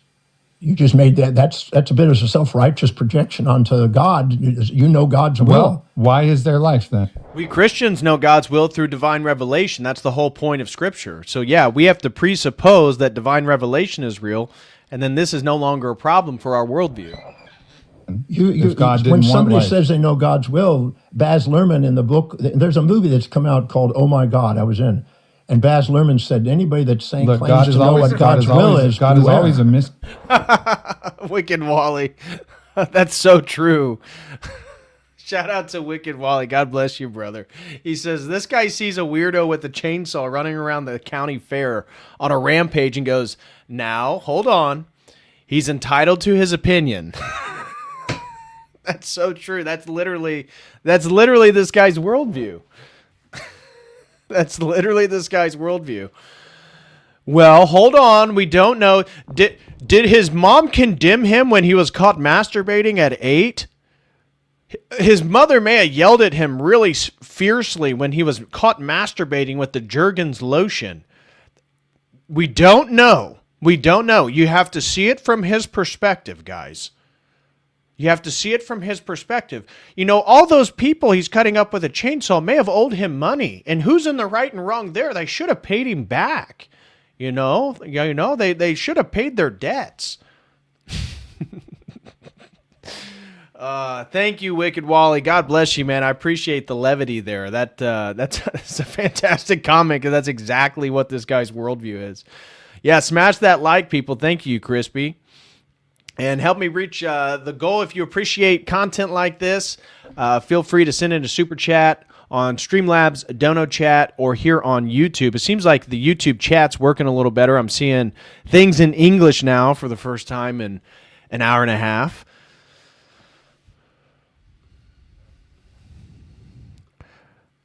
Serbian Slav said the like has been smashed like a steak will be 45 days from now. Yeah, very, very accurate for all of us Orthodox. I just had another thing of noodles and rice today. Noodles and shrimp today. Noodles and shrimp or rice and shrimp has been my diet most of the fast so far. Yeah, there's two sides to... Well, there's two... Hold on. He's like the Neil deGrasse... Hold on. There's two sides to every story. You don't know the Japanese... I worked with a Japanese guy that diddled 8-year-old girls, and he would convince them to come and sleep with him. Well, guess what? His mom yelled at him when he tried to masturbate at 8.5. However, if you look at what has happened, life has been increasing in complexity and increasing in diversity. At the expense of extinction. Yes. At the what? Extinction and origination always balance in evolution. You can see that very easily. You don't ever have evolution without extinctions. Well, then evolution, which leads to more life, is good. So if you're going to snap out all the life in the universe, that's not good. Your body has, from the zygote all the way to the fully differentiated individual, you have mitosis and apoptosis in perfect balance. And evolution has been always extinction. In order to birth newer species, they have to have extinctions. That's part of it, and adaptations. So to say that life is good and that, or death is bad, or moving forward I towards didn't that greater say death life is bad. I think death is a part of life, but life itself. But life is also taking other resources out of the world and recycling Then why do you it. choose to not kill yourself? We do it every day. I kill parts of myself every day. No, but you're still. He's clearly making an appeal, and fair enough for Aubrey Marcus. He's saying, well, then why don't, if all this is true, if everything is relative, which is the ultimate point, we would also level at his perennialism, but if everything is relative, why don't you just off yourself? And he's like, well, I just told you that my cells are dying. I just told you that my body's changing, and we got bioplasticity and neuroplasticity and myoplasticity. It's like, yeah, well, why don't you just kill yourself, though? That's what we're talking about. We're asking, well, why don't you just do that? alive, fundamentally. Well, I mean, parts of yourself, yes. There's a regenerative my cycle of your amygdala cells. wants to survive, and it wants to live over dying. Because life is beautiful. Because the world is It beautiful. is. Because we get to love people. We but get to so hug is people. We death. get to dance. So is We death. get to hug. We get to kiss. And is when death. we chose to be in this life, and if someone tries to take Without that death, life, there's no songs. Without death, there's no poetry. There's that's no not death. true. What do you mean? There's so many love songs. That's not about death. It's just about the experience of radical the aliveness person that loves you the comes when- most wants to both hug and slug you. They always have both Really? sides. Yeah. No, I don't agree. I love people. I have no desire to slug them. I got 150,000 people I've asked that question to, and I assure you that there's times when they like the person, times when they don't, and sometimes hug, sometimes slug, sometimes embrace, sometimes want to push away. That's the nature of us. Love is a synthesis of So you can't love someone and also get frustrated with them. What? You can you can still love someone and be frustrated with things that they do, or be disappointed with decisions they make, or actions, or things they've said. Both those are mutually compatible. He's like, see. I mean, death is beautiful. Life is beautiful. Life is bad. Death is bad. It's all equal, and you really can't make a value judgment about it. This is like him through the whole conversation.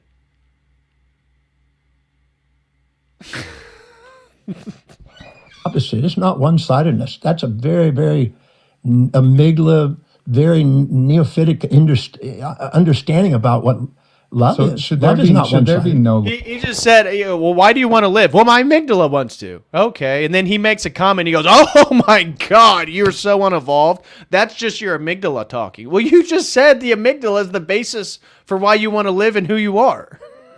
He's already said the amygdala is the basis for morality existing. There's no songs without death. This guy is stupid as he is evil. I know, dude, I know. And he's a doctor, and he's so successful.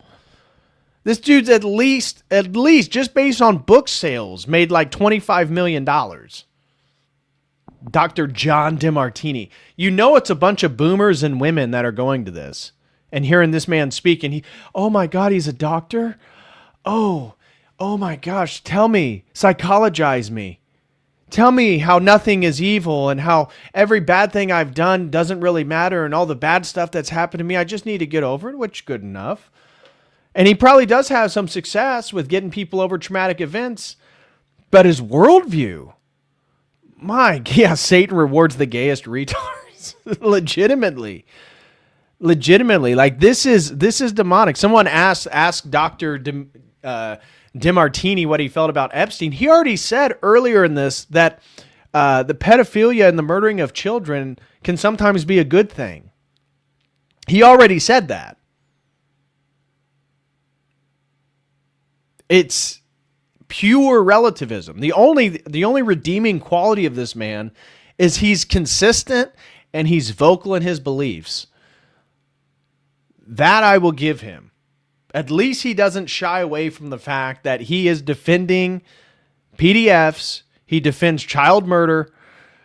He claims that there is no act that you could do that would be deemed evil or universally wrong. That's his position. So when it comes to Epstein, Why would he care? He would say, yeah, Epstein had these beliefs. The elites have these values.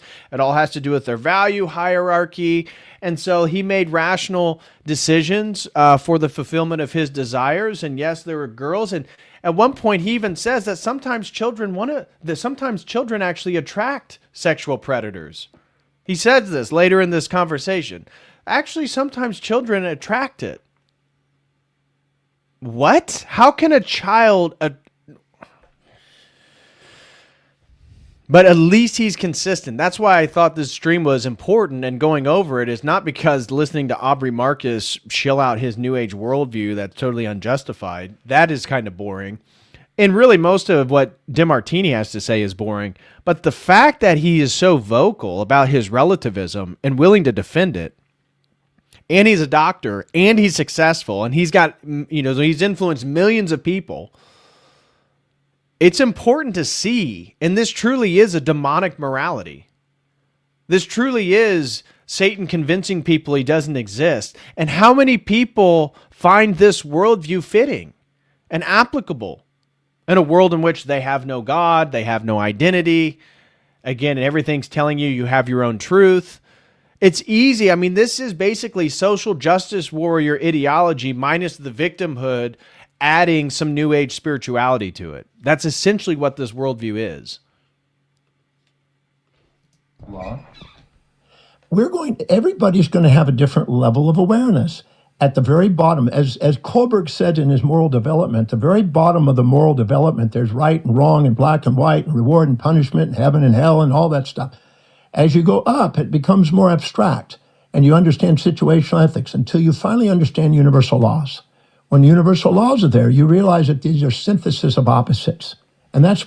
But now there's universal laws? How can there be universal laws and not a universal morality?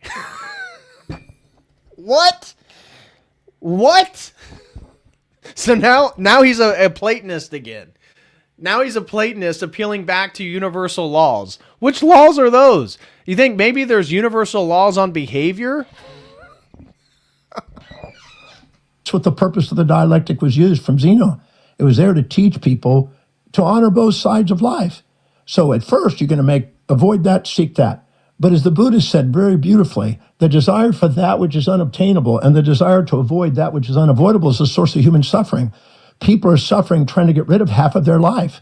If you look and you did a drone viewing of you or me or any human being for 3 months at a time and video recorded them 24 hours a day, you wouldn't see a hero without a villain. You wouldn't see a saint without a sinner. You wouldn't see a positive without a negative. You wouldn't see a like without a dislike.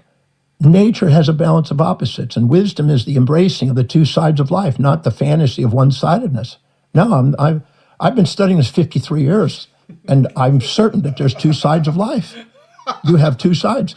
If I video recorded you 24 hours a day, even though you're probably never going to put me on your show, if I videotaped you and I got your wife and your family and your kids and put you in really Oh, well, the irony of this, Kristen, is that he was promoted by Oprah because he became famous. What launched his career was, I think it was 2006, when Oprah had like those multiple specials on The Secret, the positive law of attraction, popular bestseller, and it was a documentary. This guy was in it. And this is what launched his career. And of course, that's what I'm saying. I bet the majority of his audience are probably women. And he's made a fortune from selling books and courses to these people. He's got a nice haircut. Right down the middle like the late 90s. Thank you so much, Bryce. I appreciate the $5 super chat. God bless you, brother. Come on, everybody send in your tithes. It's time to tithe to the Church of the Eternal Logos. If you haven't sent your tithes in this week, it's time. It's time. Oprah's first show, she was the co-host of a J. What? I'm not sure what you mean. I actually prefer Kim Jong-un's haircut over this clown's. It's wild. It is wild. Over on Dono Chat, John Kell sent in another $20. Thank you so much, John. He says, God bless you and your family. Cheers in many years. Well, God bless to you and yours, John. Thank you so much. Your already support, I really appreciate that, man. Thank you. Let me just check the Streamlabs real quick.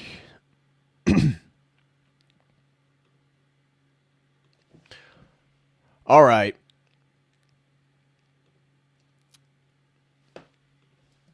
Videotaped you, you'd be hero and villain. And you have to face And that. you know that?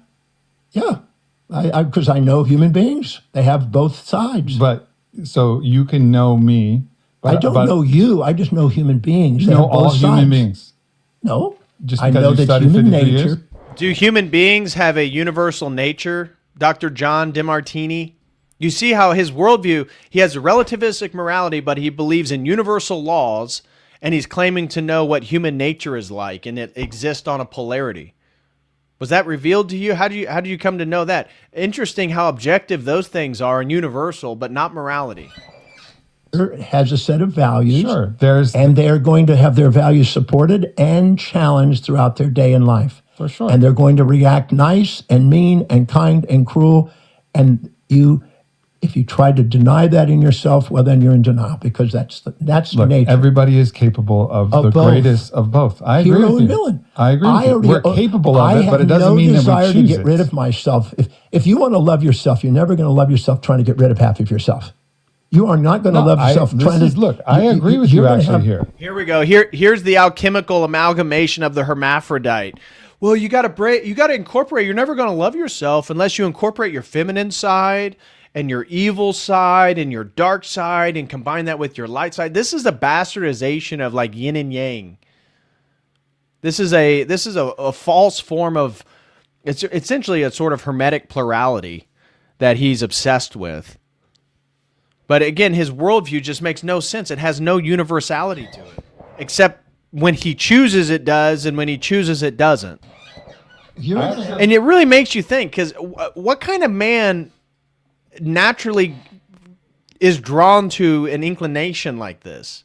You wonder. I know people are saying, is he in the Epstein files? I don't know, but you must have a very depraved world to not have the sense that there's a universal morality and deal with. He's like, I've dealt with, how many thousands of pedophiles I've worked with. It's like something's off here. Something's off here. Dubstep says, what is evil? Evil is the privation of God. Evil is the absence of God's energy. It's the absence of God present, and it's a choice. It's a volition through created creatures.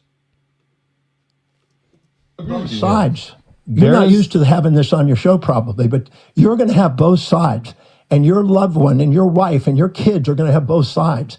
And no matter what you try to do, they're going to have both sides. No, they're not going to have them equally, though. Well, you may not choose to see them equally. my mother.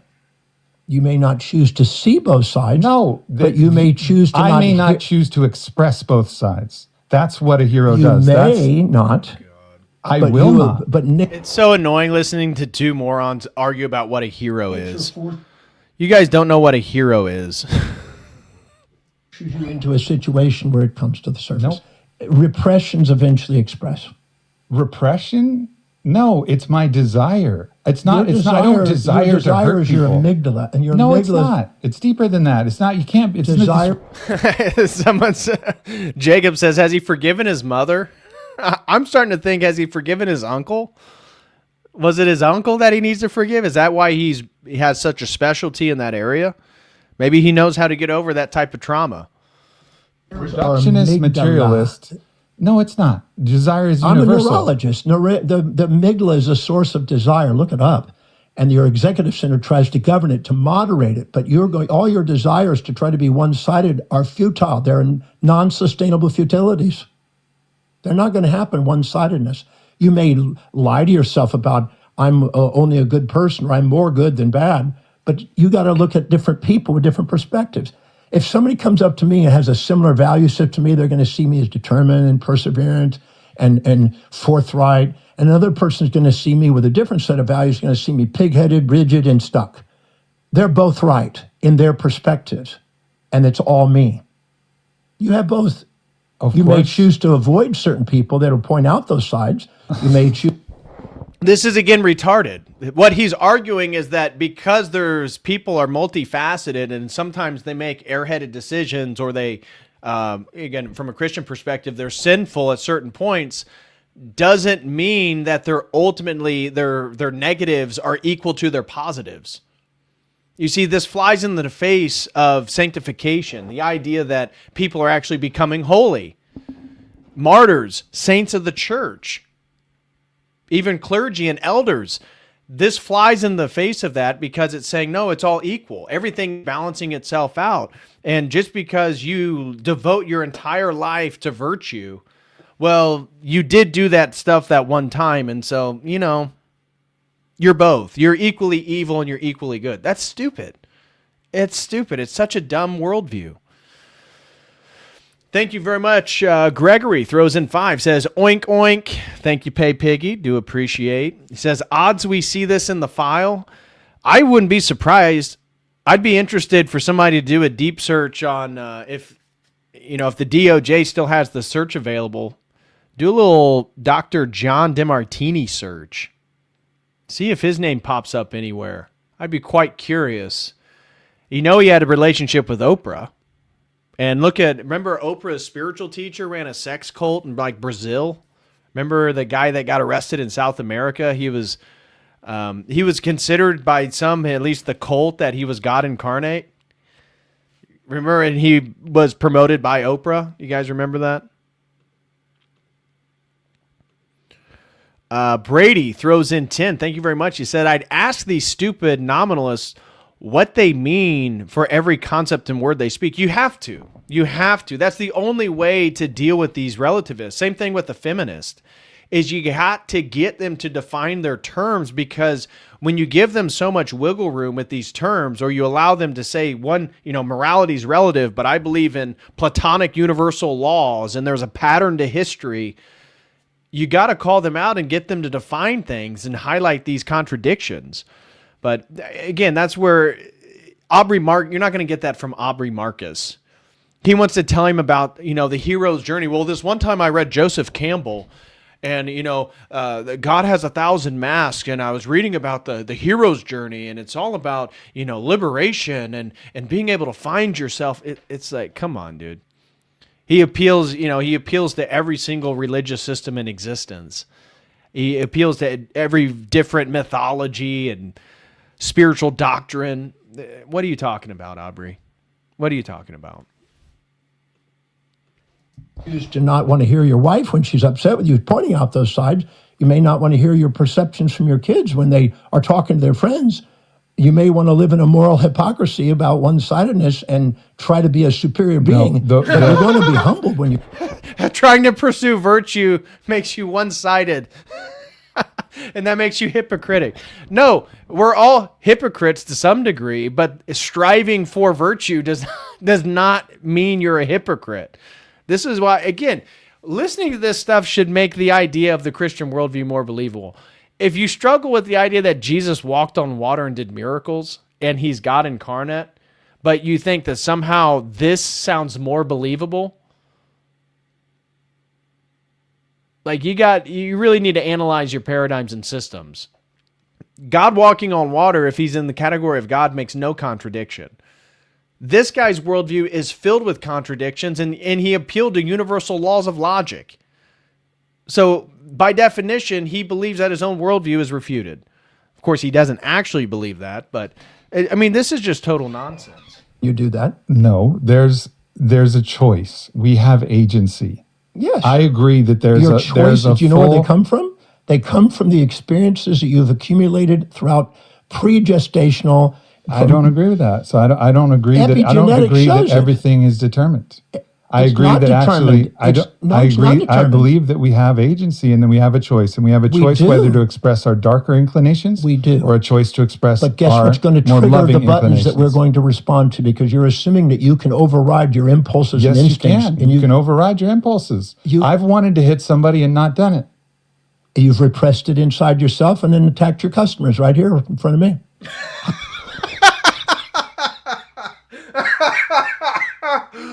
Oh, I got to use that in debate tactic. Aubrey tries to make a point about being virtuous, that he wanted to slug someone one time and he didn't. He's like, well, you've repressed it, and now you're acting out, you're lashing out this violence, this repressed violence towards me right now.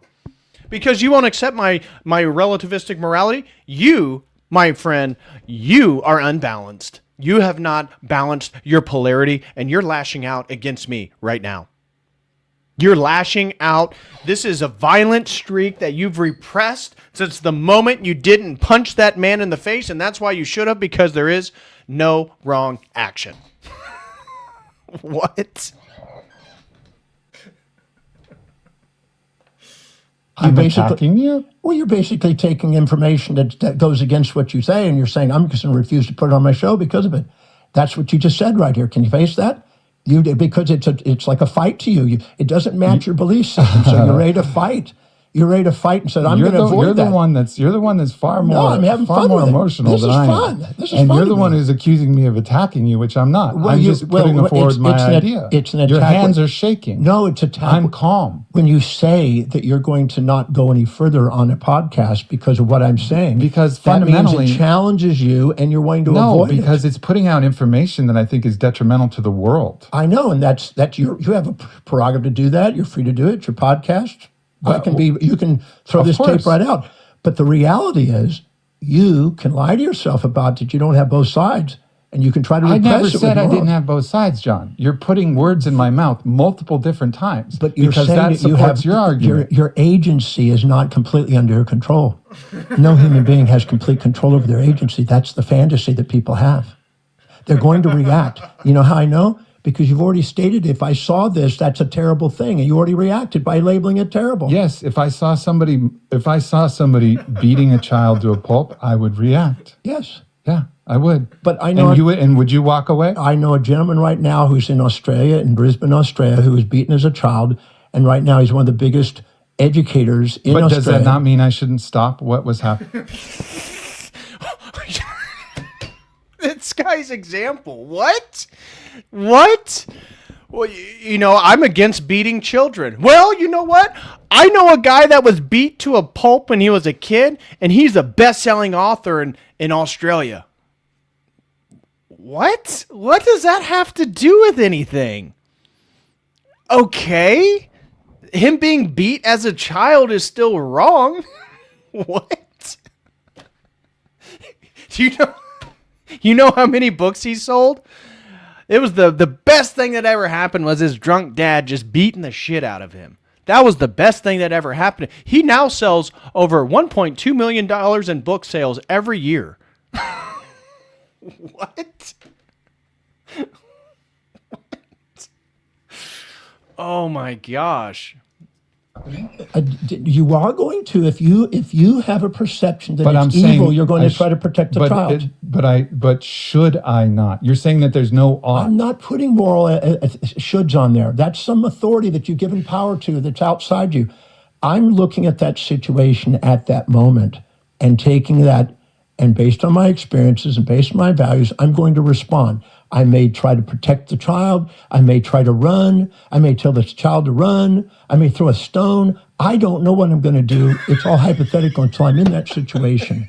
And to say what I would do is kind of hypothetical until I do it. Well, no, it's actually called premeditation. It's what every different Stoic, every different samurai, every different. We don't know. You go through these hypothetical scenarios so that you know how you will act according to your own value system that you believe is the value. And nature echoes the value system. Nature will force you to the edge of your awareness every time. You will automatically attract. The more you try to protect yourself from certain people, the more you attract the predator. I guarantee it. You can try. Everybody who's been attracted it into their life. Anytime you're addicted to answer this question. Everybody who's been attracted that into their 1,300 life. cases of pedophilia, 13 cases. And the children attracted the pedophile. I didn't say attracted. You did. No. I never. He just said that. I mean, this was one of the things, at least Aubrey caught on to this one. This was a good follow. Dr. John Demartini just said, every person who is a victim of some type of abuse or these traumatic experiences attracts it in some way. Again, getting back to the secret, the law of attraction, that this all has to do about with your vibration and what you're putting forth, what you're thinking. And he says, so you're telling me everyone who's been raped attracted it to them. And then he tries to clarify, and he says, no, I want you to say, so they all attracted it. Well, I'm not saying that. You just did say that, though. That's what you just did. You said you attracted into their life. I said that they will automatically have in their life the counterbalancing perception. So if they're addicted to one side, the opposite comes in. Okay, let's go answer that question then. The child child rape who's is a been label. abused and the person who's been, did they attract that into their life? Okay, you really want to go there? Let's Yeah. go. Let's go. All right. If you start with, it's too broad. You got to break down to its components. So they're talking about grape here. Okay, the words are muted. First thing you find is something like threat. Then you might find violence. Then you might find deceit. You break it down, there's 18 most common things that I've seen in cases. 18. Now, if I asked you, have you ever threatened somebody? If you're honest, you'll have said yes. You've probably threatened somebody in your life. If I said you ever tried to force somebody to do something they didn't want to do, if you're honest with yourself, you probably have done that. Maybe your kids, when they wanted to play and you said, no, do your homework. If you go and you take a look at where you've deceived somebody, well, you've deceived yourself in some cases and probably other people. If you break into its little components and identify all the components and don't take the big generalization and label, you have done the same thing. So the first thing I do with people that have been, just I go in and help them find out what are the components, where do they have done them in their life. That calms down some of the judgment on it in the first place. So instead of being a victim, they're now looking at it with a little bit more rationality. Then I go in there, let's take each one. What was the gain and the benefit that came out of that moment? And I did that in front of 600 people for a lady that was stabbed 18 times and left on a street with a chain to a piece of cement to be run over by trucks. In about an hour and a half, she was in a state of gratitude. She shifted her perspective. She actually closed her eyes and saw the individual that did it. She was freed from the anger and resentment. She lost 45 to 50 pounds of weight. She changed her hair. She was now able to date people again. She started her own radio show in Washington, D.C. Her life changed because I asked questions that she never got asked because she was trapped in that was evil, and I'm now trapped for the rest of my life in that thing. I made her look at where she did everything that he had done in her own form. She, in her own metaphorically, even stabbed people in the back that were close friends. In her, Do you see how the self-grandizement this guy has? He's like, I've healed so many people. Every single situation has to do with them becoming monetarily successful. And then she started her own radio station in Seattle. Okay. So what did he just say? He takes someone that has a traumatic event. He gets them to emotionally work through it. It took, for this instance, an hour and a half. Okay. And then he contributes any level of success that person has moving forward to him. And he's just now totally convinced that this relativistic moral psychotherapy that he offers people is what's going to liberate them, allow them to transform themselves, and therefore every traumatic experience is actually a blessing. That uncle that diddled you, you wouldn't know what sex is. You wouldn't know the poetry and the pleasure of intimate relationships if it wasn't for your uncle when you were 6 years old. This guy's nuts. This guy is absolutely nuts. Yeah, it's pride to like times 1,000. This guy's in total prelest. Total prelest. perspective. She found out what was the upsides to it. It helped her get out of a relationship she didn't want to be in. It helped her get out of a city she didn't want to live in. There's a whole lot of things that came out of it that she was very blessed by. When she got through, she actually closed her eyes, saw the individual that experienced this from. She had tears in her eyes. She said, "Thank you." And that's something that most people don't comprehend. And most people are real caught in their little moral trips, and they're basically victims of history their whole life, instead of looking at a possibility that there may be an alternative way of looking at life. So I think that what you went through with her was a very beautiful thing.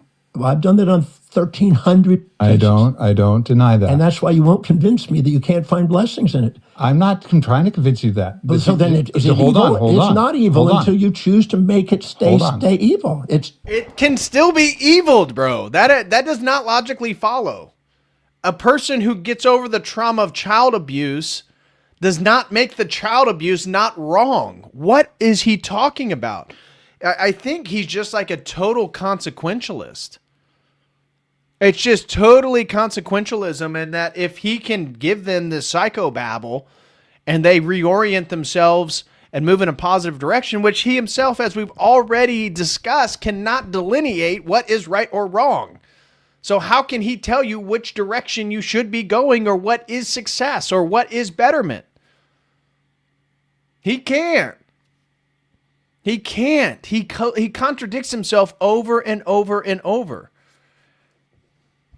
Just an The event. last of the great human freedoms is the ability to choose our attitude towards any given That's circumstance. it. William James state that. Yeah, Viktor Frankl. Viktor Frankl in logotherapy. Yep. So fundamentally, like whatever happens to us, we can choose to make that a blessing. Right. I agree with you. So then However, why are we going to label it good or bad then? Why not? Because the action itself is bad, universally. That's why we call it bad. Doesn't mean people can't get over traumas. It's amazing that he pulls this trick on people and they don't see it. Just see both sides. Just see both sides. because Why not see What both we sides? do after- Why stay well, Just see both sides. we do stuck in a after label? it happens is different than actually doing something to prevent that from happening. But if you're saying that are you saying that this person who was stabbed, that she attracted it into her life because she had stabbed people in the back? I can't prove or disprove that. That's none of that is pertinent. That's like trying to get a why that happened. I don't know that. All I know is what we've got. She was stabbed. All we have is when it's presented to me, that's all I got. Now, Well, again, and he's presenting it as if it's bad. She was raped. She was stabbed. She was chained and left in the road to... Okay, well, the way you're describing it makes it sound like that's a bad event. Whoa. It sounds like you're making a moral value claim here, bud. She was raped, and I took her after an hour and a half and made her thank me and think the person who raped her and stabbed her. That's why you can't call it evil. What? How does this follow at all? she's sitting there in a suicidal mode. She's taking drugs. She's gained weight. She's protecting herself from relationships. She can't keep a job down. She's doing alcohol and drugs. That's what I'm presented with. When she finished, she was in a state of grace. She saw a hidden order to. What is grace? Again, that would I'd be like asking, like, what is grace? Grace is obviously semantically referring to, because he's not operating in an Orthodox or a Christian worldview, but grace is obviously connoting some type of positive attribute, some type of positive benefit. We've already said this guy cannot make moral claims or delineate between something good or something bad. What is grace in this guy's worldview? His presence? To it. She was very thankful. She moved forward. She ended up writing a book. She went on and made her own radio show. She ended up losing weight, cleaning up her looks. I mean, she looked completely different, and was with a man now. So is that a terrible event?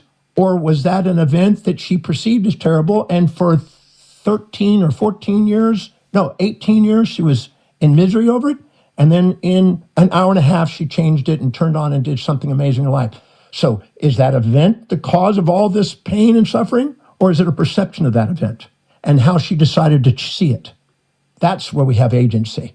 That's agency, the ability to transform the perception and allow whatever's out there to be used for something amazing instead of sitting there and labeling it good or bad in the first place. So if you saw that person stabbing her 18 times, tying her to the cinder block ready to get run over, you would say, this might be a blessing.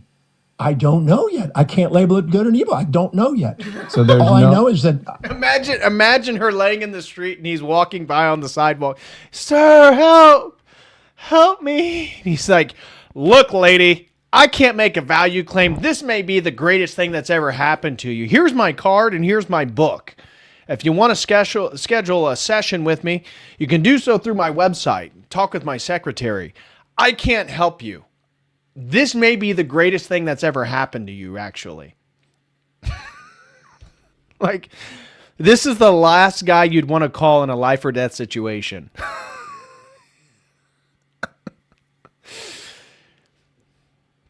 My God. Imagine the last person you want to be in a bar fight with. He'd be the first one for the door. Oh my gosh. Sir, help me. Help me. Lady, you're about to be blessed. I'm walking right away from you. This is your biggest blessing. You're about to experience grace right now.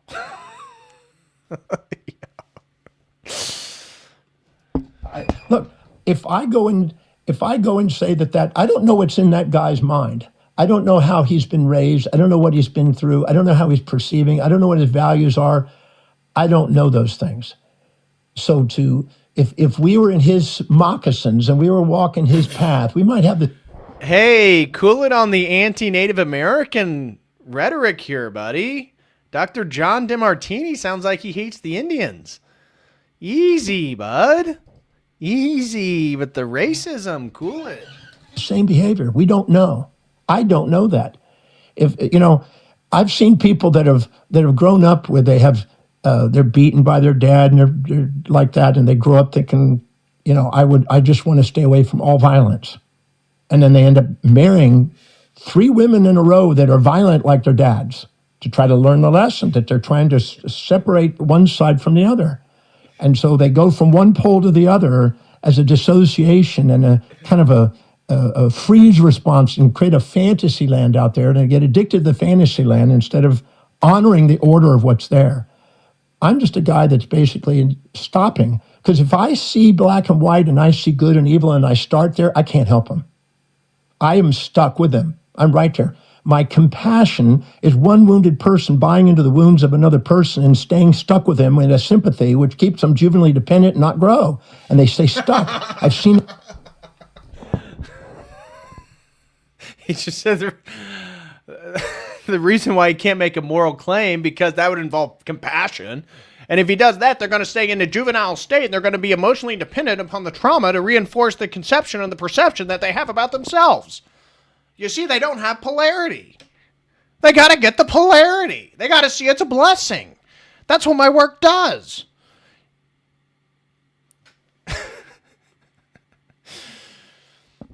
Someone asked, wait, so how does he know then that ultimately losing weight, writing books, and becoming rich is a blessing if there is neither good or evil? There has to be ultimately somehow he can even know that. Well, he can't. This is one of the fundamental contradictions. And this whole interview began with him saying, I do not make imperative claims. I do not tell you what you should do. I don't make ought claims. And then every single example insinuates what one ought to do. One ought to adopt his psychological understanding of polarity and moral relativism, and that should allow them to overcome their trauma so that they ought to become a successful individual. Well, you just said you don't do shoulds, oughts, and imperative claims. Well, that's what he's been doing the whole time. It's just total nonsense. It's total nonsense. The fact this guy is as successful as he is an indictment to our society. If we had a cohesive Christian culture, this man would be shouted down in the streets. He's already condoned pedophilia, condoned rape, condoned the murdering of children, because you don't know. You don't know. The guy that raped the girl and stabbed her 18 times and tied her to the cinder block and left her in the road to die, well, you don't know. His mom may have yelled at him for masturbating. You don't know. You don't know what his value hierarchy is.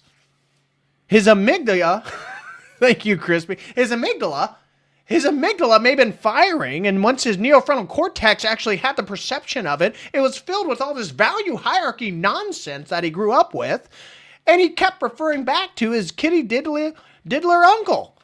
I mean, I helped him get through this stuff by telling him your uncle wasn't in the problem. Your uncle, he had an amygdala.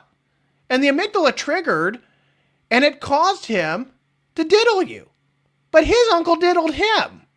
And so ultimately, there's nothing wrong with it. You see? You just got to get over it.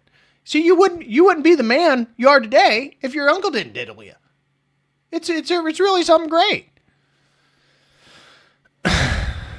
In women's battered shelters places that I've gone and spoken in, they stay there, and the government's funding the darn thing, and it's keeping that as a business, and those people are just staying stuck. I go in there and I help them see the other side. They're set free. They go out and get jobs. They go out there and value themselves again.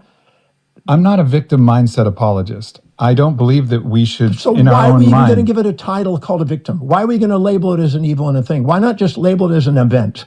An event. Yeah, and let's find both sides to that event. Certain events should be stopped. Well, you believe you know that. I do know that. Well, okay, then I you're do the know authority that. on No, that. well, I'm not. somebody I don't know. torturing another individual. No matter how much to you death. try to stop that, you have not stopped it. No one has. No one stops it. You can stop it locally if it's happening, like Christopher Catan in that train. He stopped multiple people from being stabbed to death. Yes. He's a hero. Look, there are policemen out there trying to stop that every single day. And And if there weren't, there would be more crazy shit happening. probably, but the as you have one, the hero, you also have the villain. And you get rid of one villain, you now give an opportunity for other villains to come in. You don't get rid of those two sides of nature. Whatever collective society represses, selective society expresses. That's been demonstrated by Nietzsche and many philosophers and Machiavelli and Castiglione. So whatever we condemn in society and try to repress, it doesn't go away. It concentrates in another place in an individual. Now the question is this repression in this group over here causing that person to be the one that's outletting it? If so, pointing our finger at them is really very shallow. Let me explain something in a family time. You have a brother or sister? Yeah, several. Okay. Well, there's someone in your family that's playing out the opposite pole of you. There's somebody out there in the family dynamic, because family dynamics, the summation of all family dynamics cancel each other in value systems. So whatever you think is good, there's somebody who's going to play the opposite to you. And the more you're morally right, the more it's going to be situational, or the more you're directed and clear in agency, the more they just go with the flow. There'll be pairs of opposites in that family, and you're smiling because you know there's truth in that. No, that's bullshit. That's not true. Like, I know so many. You see, Dr. John Demartini's worldview has to privilege unity, right? So all the polarities must be harmonized. And so his thesis right here is that every nuclear family has a person that represents each extreme polarity, and that all the polarities are sort of harmonized in the nuclear family. And that's just dumb. Because one, he can't make that universal claim. That's clearly metaphysical and beyond anything that his neurology or psychological theories could actually prove. But it also is just anecdotally wrong. How many people have known families? Like, there's one family I remember I went to high school with. They were very conservative. They didn't have TVs. All their kids were like straight A students. They all had similar values. They all ran cross country. They were all very, very similar. And the family itself was like that. And yeah, you could find another family that was kind of an extreme polarity, but you can't say that every polarity was fully expressed in this particular family. No, they're all very much alike, and they adopted very much the same value hierarchy and the same morality and the same understanding of how the world works. So this whole theory that he's putting forth, where did he get this? The idea that every family has to fulfill and harmonize all the polarities. Yeah. It must be his amygdala. Families where that's just not true. Well, okay. I mean, like, you can't say that in every single family you're going to have the two opposite poles expressed. That's crazy. In the family dynamic, every single family? In genetic expression, the family dynamic has pairs of opposites. I don't know. My wife has one. Yeah, that's called a male and a female, doctor. It's called a man and a woman. They are opposites, yes. Every family that has children does have that. You're right, and it's genetic. One sister. They're both lovely, sweet. I know them deeply. But they're both lovely to somebody. No, they're actually objectively lovely. Okay. But in a family dynamic, you're not giving me the whole family, you're giving me the two sisters. Okay. So, okay. So then, He wants to know about the uncle. He wants to know about the uncle, Aubrey. Tell him about the uncle. you're saying like The whole family. in the broader family dynamic. The summation of the whole family are complementary opposites that equal love. And so that mechanism is not just in a micro world in the sense of a family, it's global. So every single thing out there that somebody believes in and has a value on, there's somebody with an opposite set of values. There's a complete spectrum of values. But it has to equal out in a single They're family. equal across the planet. This has been shown by Michael Montaigne. Maybe across across the cosmos. I actually believe in there this. has to be symmetry across the cosmos. We started with Right, symmetry. but to imagine that the Across the cosmos? cosmos has to be reflected in a single family. Why can't one whole family be inside on one the pole and one other whole family be the opposite pole, and then and that they'll creates marry the each balance? other. And they'll marry each other. No, they won't. They won't. They don't. Dr. John he's so assertive. He's like, well, yeah, and then if you did have that example where each family was different poles, they're going to marry each other. No, not necessarily. Not necessarily. When I actually, go to use my example from the family that I grew up going to elementary school with and then high school, they both married partners very similar to the families that they were grown up in. Very similar values, went to the same schools, Ivy League schools. They didn't marry, total polar opposites. There wasn't, the schoolgirl with the Harley Davidson biker. Didn't happen. I'm not sure what you're talking about. I assure you there's a law of similars and differences. The law of similars and differences, when you infatuate with somebody, you see more similarities and differences. When you resent somebody, you see more differences and similarities. So you're attracted to the similarities because of that. So you're attracted to it. But you attract the opposite because the person has both sides. So you're going to get both sides, the nice, the mean, the kind, the cruel, the positive, the negative, the peace and war. So to say that there's not a pair of opposites in families is just not seeing the obvious, because it is. It may not be in the two sisters. They may have the brother that's playing the opposite or a father that's playing the opposite, but there's a pair of opposites in that family. The same thing occurs on social structure. That's why you have a balance of peace and war in the Global Peace Index. People think they're going to go out and create peace. Is he evolving or transitioning? We'll give him grace. We'll give him grace. I mean, at least generally speaking in this interview, he was on the right side, but not exactly the erudite response to the nonsense that Dr. Demartini is spewing here. Guys, make sure to smash that like. If you have not tithed to the church this week, again, make sure you send in support. I'm taking all tithes right now. Lucas says he is a nonsense machine, full stop. Absolutely. Absolutely. This guy makes no sense. I know, that's the irony, buddy, is that I normally can't stand Aubrey Marcus. This was one of the only interviews I can imagine where he's actually sympathetic and a reasonable character. Normally he's like promoting polyamory, radical feminism, goddess worship, psychedelic retreats. This one, he's like, well, there's got to be like a universal morality. I mean, rape and molestation, that's wrong.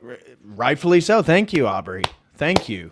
Appreciate you vocalizing that. And the other guy's like, nope, actually, kitty diddlers can be people's greatest blessings.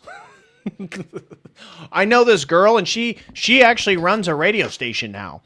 And she was raped, and she was almost killed and murdered. I tell you what, she thanked me for getting her to realize that was a blessing. That was a blessing.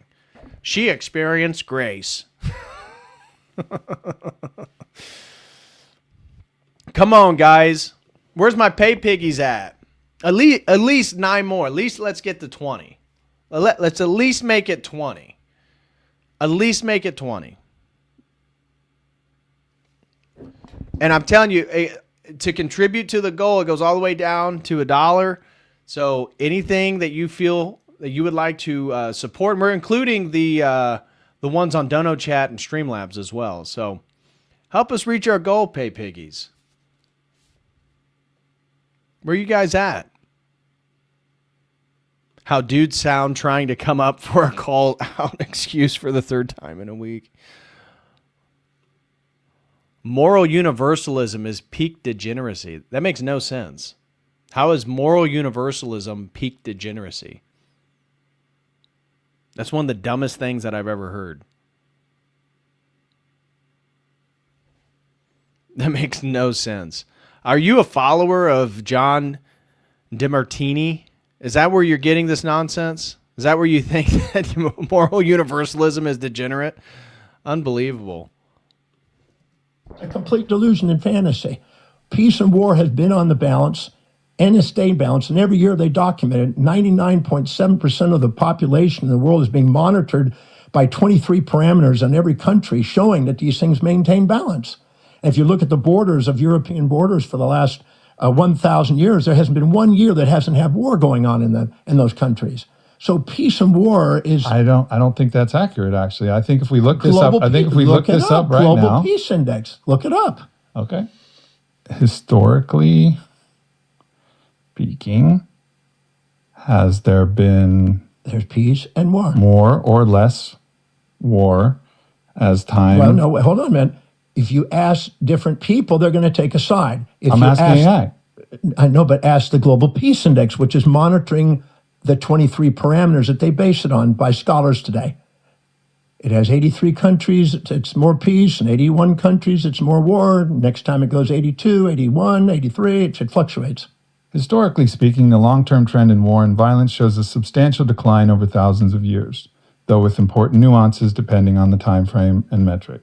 Yes, but that's based on just military war. That's not based on what their parameters are. We have banking wars, economic wars, relationship wars. There's conflicts. Then the Global Peace Index is Global talking about peace- banking wars? Relationship wars. Yeah. The Global Peace Index is actually monitoring every time you and your wife yell at each other. That's actually contributing to global violence, guys. So if you guys can tone it down a bit, the Global Peace Index would appreciate. It's talking about all forms of conflict and peace that go on in the world, and it fluctuates based on different areas. Military wars go up and down. There's cycles to them.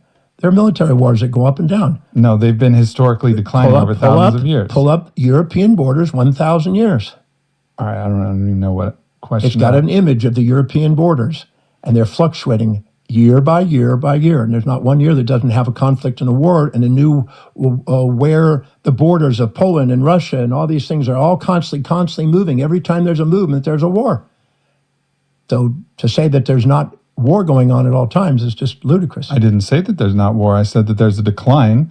There isn't a decline. I'm about to speak to the United Nations in Bangkok on this very topic because they've asked me to present them information. So, The United Nations. Oh, lovely. Lovely. I'm actually about to go to the United Nations and speak on this topic. Thank you so much, Unto Ages of All Ages, for the $5 super chat. Yes, huh? Thank you very much, brother. So, Neotard says, moral universalism assumes a single human nature. Yes, correct. The same human nature that Dr. John Demartini says he understands regarding their polarity. The idea that all people groups have the same telos and it overlooks the complexity of morality. Well, all people do have the same telos because we have the same nature. And there is an objective morality. I'm not sure where that's just an assumption. That's not an argument. There is no set of rules that applies everywhere. Yeah, there are rules that apply everywhere. Again, that's just an assumption. That's not an argument for why the rules don't apply everywhere. I believe in a single human nature. I believe in a single human telos, unification with God. And I don't see the complexity of morality when morality itself is a non-physical universal, just like the laws of logic, number theory, linguistic categories. Where do those things exist? The laws of language, where do those exist? Non-physical. Morality has to be universal, or you can't make any sort of moral claim. So it's like being a epistemic relativist. To try to tell me that truth is relative is to make a truth claim. It's the dumbest thing you can do. To make moral relativism a claim and then get upset if someone comes and punches you in the face is retarded. You literally cannot be upset with that because maybe they have childhood trauma that's been unresolved. Dumb argument.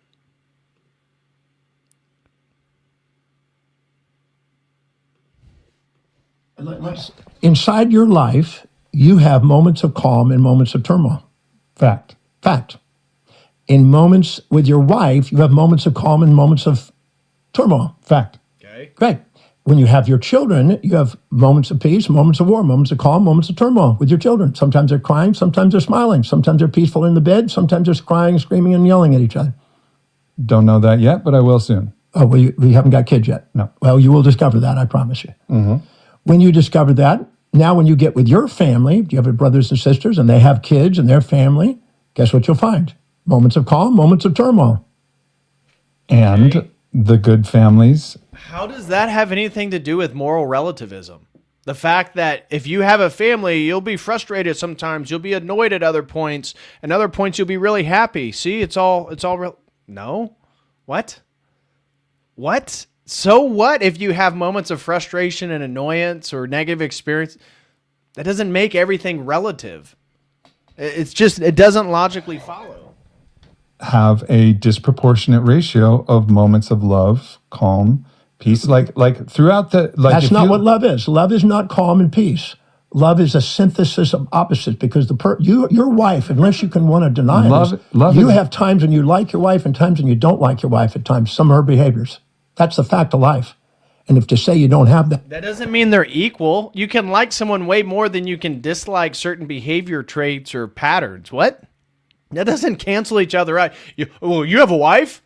You have a wife? Well, sometimes you're annoyed by her and other times you love. No, I love her. And yeah, sometimes you're annoyed, but they don't equal each other out. Well, like is different than love.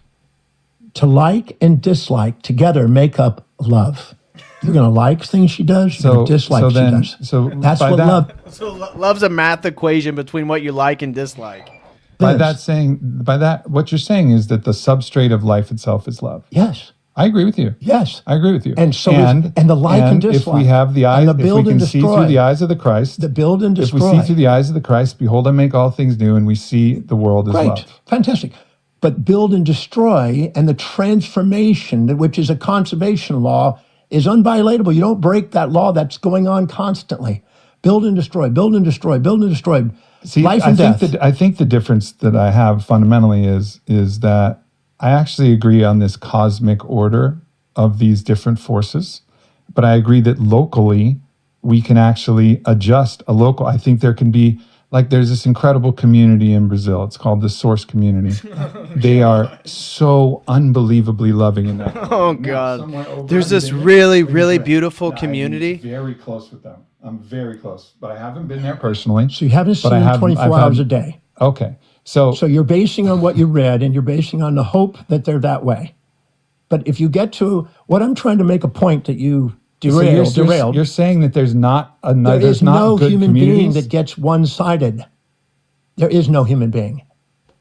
No, even Jesus wasn't one-sided.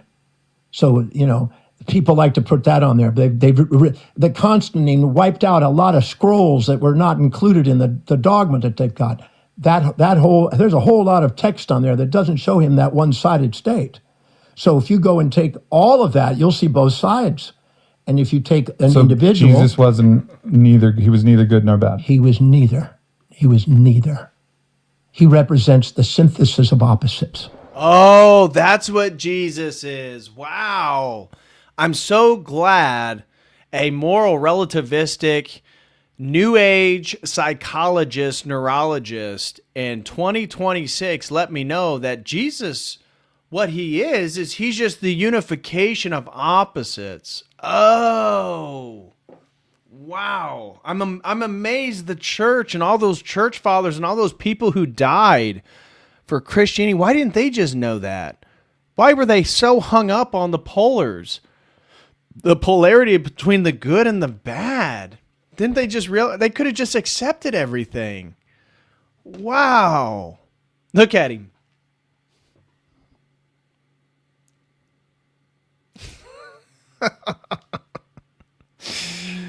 I love when non-Christians want to tell you what Christ is.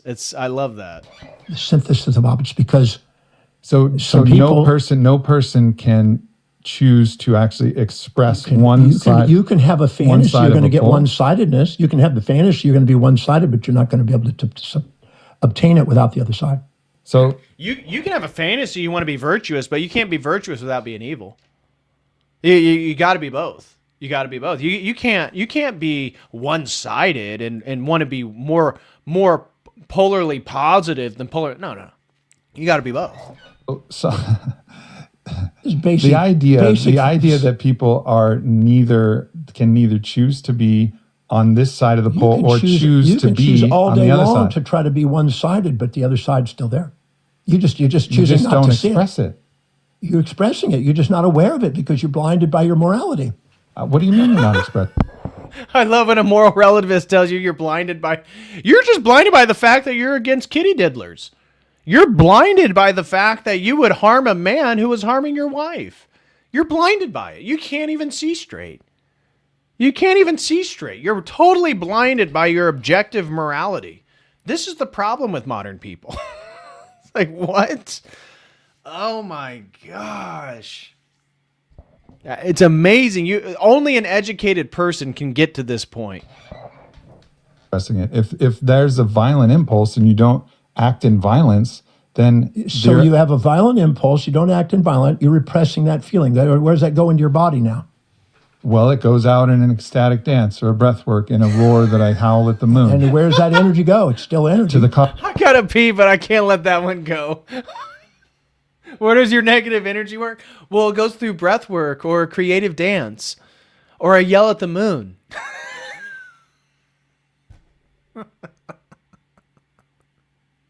Oh, God.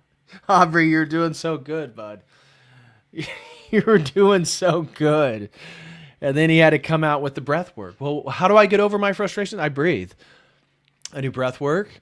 I get in my downward dog. My guru comes and he walks me through it. And then sometimes I'll do an ayahuasca ceremony. Sometimes I'll actually howl at the moon. Or what my favorite is I do creative interpretive tribal dances. And sometimes I'll dress up and that's where Dr. John Demartini, you should dance in my moccasins. You should dance in my moccasins, says Aubrey Marcus. cosmos. Great. So you're just giving it to the cosmos, your repressed energy. Sure. So I'm is saying that a good thing or a yes, bad it thing? is, because it's a good thing, because what I'm saying is that we can affect things locally. We can affect things in ourselves. We can affect things in our family. We can affect things in our country. We can even affect things on earth. Max Romeo, a great reggae singer, said, "I'm going to put on an iron shirt and kick Satan out of earth." Now, Okay. did he say, "I'm going to eliminate Satan"? Now, let's just, I may not believe in Satan, but let's just say. That's a personification of things that challenge you. Okay. Let's just say that represents the darker side of the pole, right? That there's this, you're saying there's opposites. So you're saying that there's two poles. Well, what I'm saying is that we this can, is you're assuming that Jesus is on the light side, Satan's on the other side. That's your assumption. That's your assumption. But there are some people that don't believe that. That's just your assumption. let's take the people out of it. And you're also Let's just say, personifying. Are there? Let's You're just say, taking is there a taking good a pole? person- Is there? Are there? No. There's just two different poles. No, inside the The light is the it's the yin rapist and the and- yang. The Taoists understood the yin and the yang. There's a light and dark. Rumi is the same as the jihadist. Rumi is, in his own way, is a jihadist in the sense of promoting his ideal. Yes, because they're trying to do what they think is God. So The jihadists is doing what they think their interpretation if you were of God going is. to have somebody over for Christmas or Hanukkah, I've and had you both. could invite, I've had both. I've met with jihadists. I've met with them. It's very interesting. I learn a lot from how they believe. I'm curious. Sure. Why did they come to Sure. that belief? Now that's interesting. He celebrated Hanukkah and Christmas. Now Demartini has no Wikipedia. it's very difficult to find a bunch of information on the guy other than his website, which is very obviously self-promoting, as everybody's website is. No fault to him there. I mean, that's naturally what you do, but he's kind of a murky figure, kind of ethereal, difficult to really get a lot of information about the guy other than all his great success and his teachings. How do they do it? I actually confronted some and asked, where in the Quran does it say this and say that? They couldn't even find it. It was an interpretation. And I was going, why do people make those interpretations? It's interesting. They justify it with a book. There's got other people like Fadhala, who I had a beautiful conversation as an Islamic leader in Cape Town, South Africa. Here's two people taking the same book, having two complete opposite perspectives. Are they right or wrong? They're just two different perspectives of a text. That's it, two interpretations of a text. And the text was written by somebody. Who's to say that that's sacred? You want to make that up? You want to make it sacred because somebody told you it was sacred? Could be, maybe. But we study the philology and the exegesis of that text. We find out that that text is written over many centuries. It's not written by an individual like they claim. That's got textual things that prove that. So if we go through there, we go, is that sacred? Or is that a human syncretic development of philosophy through great thinkers? Well, how does multiple people writing the Bible, or, let's just take the Old Testament or the collection of the New Testament, the Bible in general, how does that nullify it being sacred?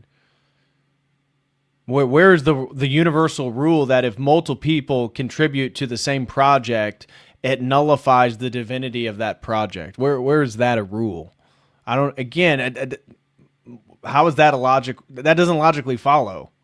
So, yeah, multiple people wrote different books, contributed to the Bible. Well, it's not syncretic philosophy. This isn't about the rational apprehension of the world. This is theology. And what they're describing are the prophecies and the development of Israel, anticipation for the Messiah.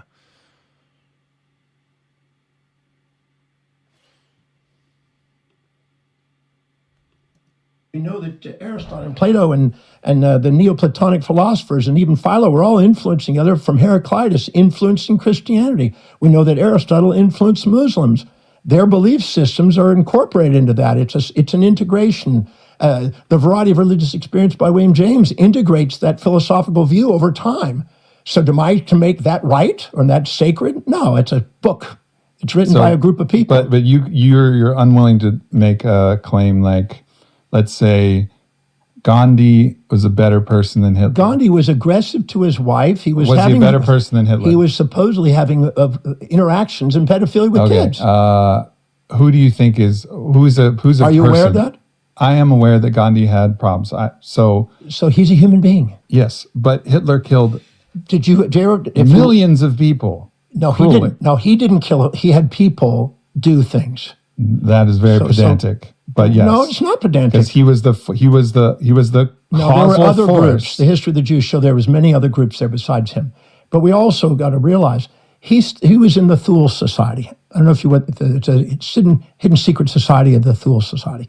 Madame Blavatsky influenced the Thule Society. She had gotten information from the Tibetan mysticism at the time, and she was writing secret doctrine and Isis unveiled in these texts. He was a student of that. In her text, they believed that there was the Polian race, the Hyperborean race, the Lemurian race, the Aryan race, the Atlantean race, and the Lemurian race. It's not necessarily true, but it was a belief, and it was in those texts. They studied that, believing that that was true at the time, before anthropology really got off and proved that was not. So he believed that he was doing the best thing he could by bringing pure Aryan stock, and the Germans were Aryan stock, and the other people were not. And the Israel and the Semites or whatever were from a third and fourth root race in that book. So he was doing what he thought was the wisest thing he could. Now, was he deluded? Sure. Was he misinformed? Yes. But in his belief system, he was doing what he thought was the wisest thing for his culture. So if we stop and put things into context... Do you believe that there's intentional evil? Like somebody's intending, they know that they're not doing something that they believe is good? Because I agree with most. Can I share a story with you? A real story? Okay. No, I want this to relate to this specific question. I'm going to answer that question. Okay, great. Okay, so I'm in Cape Town, South Africa. And I have a television show there. And it's called Leading Opinion and Captains of Industry and stuff. And the lady that helps me with the show is very much involved in the Middle East issues, Israel and Palestine. So she asked if I can come in and mediate the conflict between Palestinian and Israeli leaders. So they bring them into this room. When I walked the room, you put a knife in the air, it was thick. Because there's 3 Palestinians and 5 Israelis sitting across the table from each other, arch enemies, in a room together. So as I'm about to begin, literally you could feel it. I hate this too. Broccoli Britt says, I can't stand when people need to tell stories to answer simple questions. I can't stand that. Or when people respond to questions with another question and answer the question that they themselves posed. Right? So many intellectuals will do that. You ask them a difficult question, they reframe it into a new question, and then they answer their question as if they answered your question, which obviously they didn't. But I can't stand the storytelling. Just answer what he said. You just brought up Hitler. That was a good little go. Let's hear what you have to say. Let's go down that rabbit hole. And then, of course, he switches it. Goes over to the Israel-Palestinian conflict that he helped resolve one time in a meeting room in South Africa. He got the Israeli to see that they are actually, the Palestinians are a blessing, you see, using his psychological method. It was so thick in the room because of all the tension in the room, you could just hold a knife there.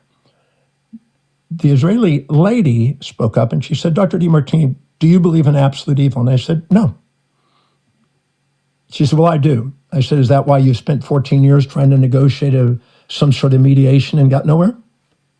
And she said, nothing. And her translator and mediator was chuckling because she got it. And I said, so what do you mean by absolute evil? She said, well, absolute evil, what do you mean by that? You make that statement, it sounds good. That's a label, a generalized label that the amygdala does when it sees something that threatens you. Okay, so the thing that I think is absolute evil is the rigidity of about opinion and unwillingness to listen to reason. Okay, that's absolute evil in her minds.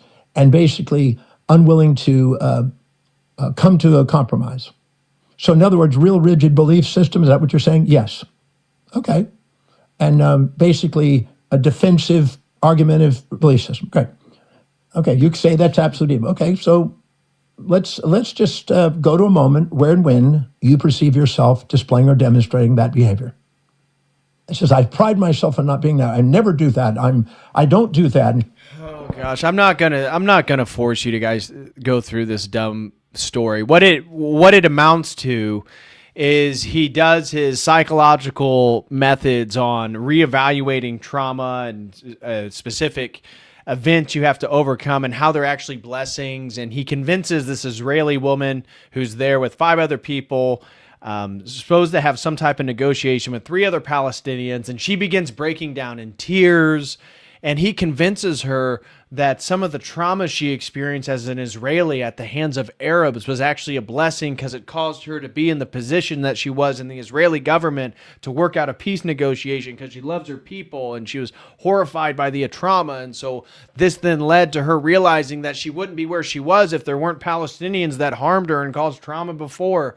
And then it comes together where they eventually give each other a hug. That's basically what it amounts to. I'll skip forward. I said, how did it help you socially? She said, well, that's self-evident. How to help you economically? That's self-evident because of what's happened. I said, you upgraded your entire life because of that absolute evil person over there? Now, the guy is sitting across the table. Mind you, the question about Hitler was posed almost 10 minutes ago. We just skipped like 8 minutes of it. He still hasn't responded to the Hitler question. He's still in his story. He cried. He said, I never thought of it that way. I said, events have a purpose if we extract out of it the pairs of opposites and find the meaning of it. But purpose insinuates a delineation between good and bad, which his worldview can't afford, which makes no sense. It makes no sense. They don't have a purpose if we stuck in a label. We just go that that's wrong and right. You miss out on the meaning between the two. And we have these artificial meanings we project onto things instead of the deeper Aristotelian golden meaning, the logo meaning, the extracting meaning. He means logos, not logo. This isn't a corporation. Out of the whole thing, as he did in the concentration camps, which is why he survived, because he didn't see it as all evil and it's the end of the world. And he didn't hold on to fantasies about how it was supposed to be and torture himself by the comparison. He found meaning in that moment. And anytime you find meaning in that moment and find the blessing in that moment, you're transforming what's happening in that moment. And that's your agency at its fullest. So when we got through, not only did they have conversation, they hugged. 14 years of battle. That was it. That was how long? That was 12 minutes for him to basically say, I talked with Israeli and Palestinians. I got them to use my methods, and they actually hugged each other. That's it. Yeah, they hugged. Yes, that's what I was saying. That's the climax of the story, is they hugged, which would insinuate that's somehow morally better, right? The whole story insinuates that it's better that they hugged than they didn't hug, which is the whole thing that his system is saying it doesn't do. You know, the whole point is to apply a relativism to all trauma so that then they can hug, but you just insinuated that hugging is a good thing. What? Resolved. The lady came up to me, was a mediator, and she said, I've been with her for 14 years mediating in these conflicts and translating. Never seen anything like this. Dr. Crispy Johnson, shots fired right over the Holy Land. My gosh. Cool it with the anti-Semitism, Dr. Crispy Johnson. What kind of chat do you think you're in right now, bud? Sheesh Louise.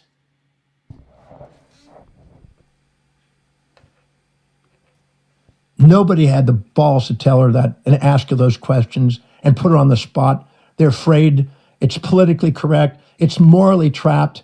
And we're just sitting here spinning our wheels. We haven't gone anywhere. You actually got these two people on the same. So I finished that. I came back 3.5 months later to speak in Johannesburg again. She is involved in this big radio show in Johannesburg when she's there for the Israelis. And it's guarded security system. I go into there and she goes on there and she told the entire story live on a couple million people and humbled herself and got off the high horse and said, I'm willing to lose my following for the sake of mediation now. I'm not going to just agree with a group of people that are angry and be a leader of that people being angry. I'm actually realizing that that was a human being that I had in that room. And I had a misinterpretation of that person. Well, why does protecting human beings, why is that a good thing, Dr. John Demartini? That's the whole crux of the entire interview, is he just insinuated that the mediation and the protection of human beings is somehow morally good. The whole presentation was how morality is relative. It's unbelievable. It makes zero sense. And the rest of the interview is about the journey of understanding afterwards, and then how him and Aubrey basically resolve their differences. So I'm not going to put you through the rest of that. It's you get the point. After this, it's really not about the morality anymore. It's about understanding and becoming more aware and expanding your consciousness. The whole thing makes no sense at all. And the fact that he is so successful, Dr. John Demartini, as I said, what is knowable according to online and using AI is that he's made around $25 million selling self-help books and courses online. So if it wasn't for Oprah popularizing this man through The Secret, through the idea of law of attraction and positive thinking and how you're going to get all your stuff that you ever wanted, you just have to believe it harder. You got to raise your vibration, listen to Abraham Hicks. It just makes no sense. His language, the whole time he's talking about everything is filled with moral infusion, that certain things are better than other things. But when it comes then to the murder of children, pedophilia, rape. Well, it depends. Sometimes it's actually a blessing. And even losing children, like one of the examples was a family who lost their son to senseless violence, and then they started a sausage factory. And see, it was a blessing. No, how is that a blessing? They lost their son. They took some of the trauma and they decided to change the family business and they make sausage. That's not a blessing. This guy's an idiot. He's an absolute idiot. And he's so megalomaniacal. He acts like he solved peace in the Middle East. If everybody would just adopt my moral relativism, we wouldn't even have conflict in Gaza and the West Bank. No, bro. No. Thank you so much, Bill Hicks, for the $1. He throws in another $2 and says, this guy has nothing this whole time. Said nothing. No, he contradicts himself over and over and over, as does anybody who promotes any form of relativism, be it epistemic or ethical. If you promote relativism, by the promotion of the relativism, you've already contradicted yourself. Because you could say, well, moral relativism, it's not about epistemology, but you're making a truth claim. You're making a knowledge claim. And I'm supposed to believe your moral relativism. Why? Why should I, if things are morally relative, why should I adopt it? And if they are relative, why should I not just use the doctrine of force and take whatever it is that I want? And why would that not create a better world? Because based on your Darwinian evolutionary thinking, that is the justification for everything? Doesn't make any sense. Bill Hicks also said, Jesus represents the synthesis of opposites. No, that's Baphomet you're thinking of. Exactly. Exactly, and that's the worldview he has. That's why it is satanic. This is the Baphomet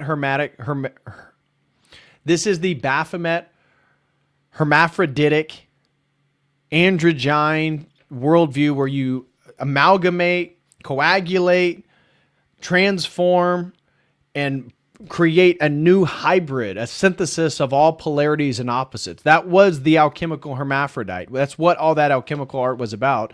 And it is a cult, and it is satanic. And that's why they worship Baphomet. It makes no sense. It makes total sense why they do it. It makes no sense how they get there and then promote it as something beautiful and wonderful. Well, Emmanuel throws in 50 Mexican pesos. Thank you so much, brother. He says, would you super chat? Yes or no? Well, let me tell you a story about this time I solved peace in the Middle East. I was in South Africa, actually. It was another event. The UN called me and they wanted me to speak on my moral relativism. And I got one of the Israelis to cry because I convinced her that if it wasn't for the trauma of the Palestinians, she wouldn't be as successful as she is. And once she adopted that, she actually hugged the Palestinian and I left. What? What? Mudwork says, I just watched Jay absolutely destroy Tim Pool on this exact thing. When was that? I didn't catch that. When was Jay on Tim Pool? Was that last night or today? Did you guys check Jay on Tim Pool? I didn't see that.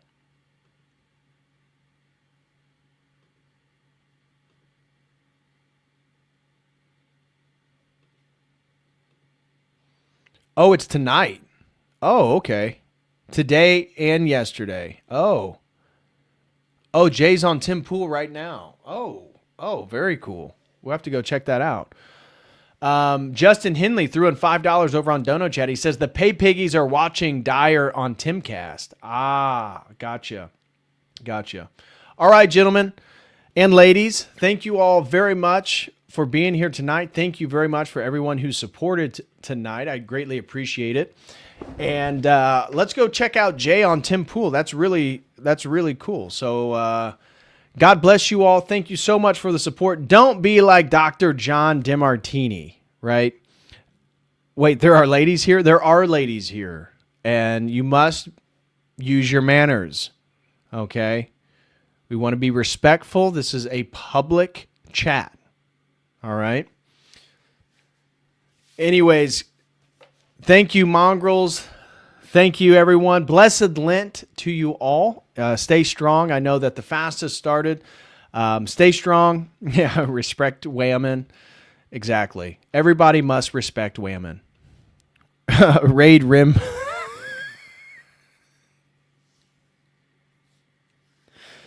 Gosh, what has gotten into the Irish tonight? What has gotten in to Dr. Crispy Johnson tonight? This guy is on something. Oh, shout out to Mudworks. Throws in 10. He says, rewind Tim's stream like 30 minutes. Okay, we'll do. All right, well, let's go check that out, guys. Smash that like. Love you all. I'll be back later this week. As always, until next time, God bless.